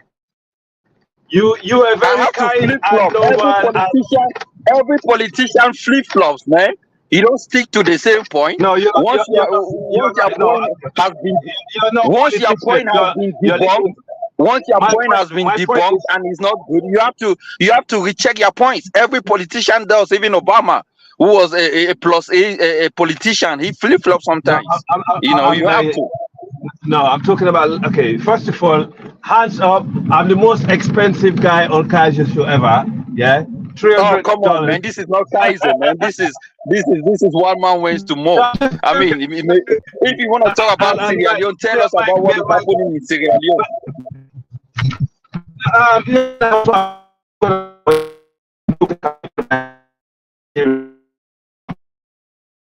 Oh man, this guy lives in London and have one of the worst network. Come on, man. You don't even have a better network to talk on this panel, man.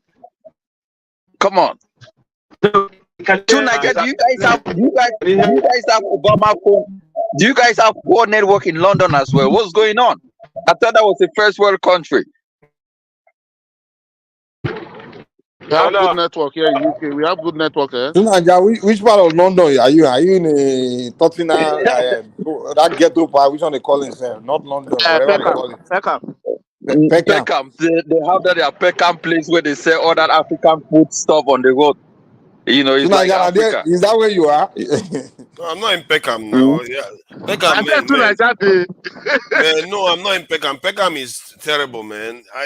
Nigerians have got there to Wait. What is it? What are the things that what are the bad things that go on there? Like, is it compared to the US? No. Like, it's not about crime. It's just that the environment, it's like mushy. They messed it up a bit. I don't know why everywhere Nigerians go, they go with these some of these traits where they leave a lot of rubbish everywhere. I don't know how it happens even. I really don't understand it. But Peckham looks quite dirty when I saw it on this thing the other day.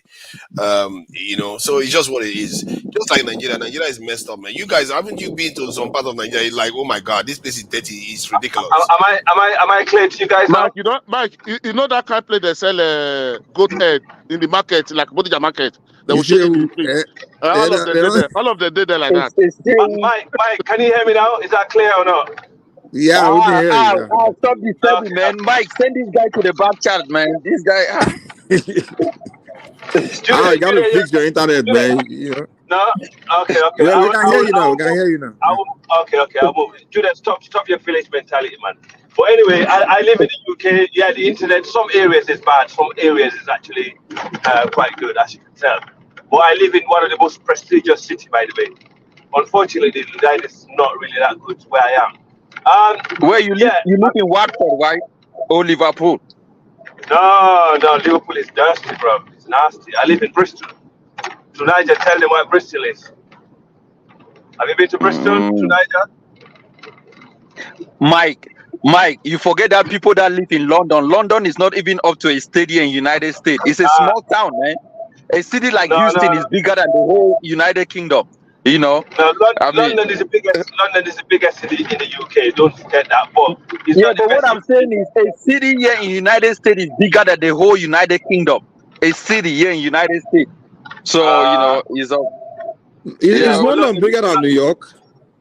London's bigger than New York. There's some capping, man. You talk so much rubbish, bro. Honestly. But anyway, what I'm trying to say is the problem we have in Africa is, the people are not supportive towards their leaders sometimes. But sometimes the leaders are not supportive towards their people. It's lack of trust. And also we have a lot of puppets out there that, have a different legion. Instead of having a legion to their people, they have legion towards outsiders. So it is a problem. If you come to power, you're not coming to power to solve your people's problem, but you come into power to solve the people that sponsored you to be in power is a problem. But it's having a balance, because every country in the world or every political party have lobbyists that give them money, to get to power. It's not limited to Nigeria or Africa, but however, when you get to power, you need to obviously pass a law for the lobbyists, to benefit from, because that's what they do. They buy laws. Lobbyists buy laws. The population install leaders. Yeah. So by the time they actually finish their tenure, you realize they actually are spending more time legislating for their lobbyists instead of their population. So this is a balance that needs to be done, for the by our leaders in Africa. I don't think they know how to do it well. But looking at what's going on in the current situation in Nigeria, I think as I said from the beginning, I haven't changed my mind. I think Tinubu is the right person and he's doing the right things. And even though there's a massive chunk of the population in Nigeria that do not support him and they don't want him to succeed, and they're gonna regret it, because at the end of the day, by the end of his tenure, he's gonna do great and he's gonna do good for the people that voted him in. Because look at the Naira policy at the moment. Look how the Naira has gained value. When the Naira fell, they was all bashing him. And now the Naira rose, you don't see the same people I was criticizing coming on the internet and say, oh, wow, he done so well, so we should back off. They ain't going to do that. This is the problem with our African people also. We're not supporting. From 640. Sorry? From 640, you say this Naira is dropping. What are you saying? No. Now the Naira has gained value, yeah? They're not doing anything they're not saying anything good about that, right? Well, Tinubu administration met it in 640. In 29th of May last year, not a year. And before 6 months is up to 33. What are you saying here, man? Well, he have to regain value, right? Dropping is not getting any, it's not like the way he met it. So till he get more than there to 300 before you give him a grace on that. Okay? No, well, right, okay, that's true. Okay, you okay. Until he get to where he was, but at the end of the day, he's actually rising. I'm just giving it a good example of how people should support leaders in Africa. If they do well, support them. If they do bad, criticize them. That's how we should do it. But the reality is they don't do that. They tend to just criticize their leaders, and not supporting their leaders. And also, it's lack of patriotism in the country, and most African countries is the problem. And if you come to the West, people are more patriotic towards their nation, regardless of what they're going through. They will actually love their country and they do certain things. And when people are patriotic in a nation, it will actually sprinkle down to the average man, because you cannot tell a guy that is going through hunger to be patriotic. You cannot tell a guy that is going through famine to be patriotic. You cannot tell a guy that his family has just been kidnapped or killed to be patriotic. Come on, man. It makes no sense. No, you hold on. The most patriotic person in the UK is the average working class Joe in the council estate living in poverty. But they love their nation, they love their people, they go and fight for their country. Yeah, the average man that got money, the middle class, they are not patriotic at all. What are you talking about? Stop talking rubbish, man. Yeah, the reality is the people, patriotism doesn't come to who give you money and put money in your pocket. That's a bitch mentality. If you love your nation, you will like it to work. So you will actually work with your leader and you work with what you got and build on it. Not just sitting there and criticizing them, for what they're doing to make things work for you. Yeah. You understand? Yeah. Thank you. But do you know, as a citizen, you have the right to criticize. And let me come this way. Yes. Even the economy, he said human need are dissatisfiable. You can never say even the government is doing well. You can never say yes, you are doing well. You always say your good is good, but your good is not your best is not good enough. You want them to do more, because if you tell the government that you are doing well, they will go and rest. Say that. That's true. You can say that. That's true. But you cannot keep criticizing the government while you're doing nothing But you about cannot it, just take out of 2%, and you're not paying criticize back. your You're not paying 3%, taxes. and judge the whole nation. Everybody must not think the same. You have to If you know don't that. pay tax, if Those you do people are not pay criticizing tax, is not to 10% of the population. So they mean nothing. Okay, good. Okay, I hope so. Because most people are criticizing Africa. They don't pay tax. They do nothing to help the government move forward. All they do is go online and criticize. The one we have been paying, what are they doing? What are they using it for? So don't go. You haven't given a point, man. No, The they one we are have been building paying, what roads. are they using it for? I've seen a lot of infrastructure going up in Nigeria in the last 10 But years. which infrastructure? Tell me, I'm in Nigeria. Tell me the state. And what I've seen, Ebony State is one of them. No, And that was the former governor there. What he all did there. governors in Nigeria collect money from the central government. Equally the same. Some of them don't invest in the money in their local state as they're supposed to. Some of So them do invest. that is the responsibility of who to find out. Why is the EFCC there? Why is the ICPC there? Why the Bureau of Conduct is there? What are they doing? What is their job? They are criminal. So don't blame the citizens. The EFCC, you see a governor that ruled for 8 years, siphon money, you know how much that go to their cover, and they didn't do anything up to 10% of that money, and you leave them to go. Go and blame your local governor and your local politician and leave the central government alone because they're allocating the fund to them.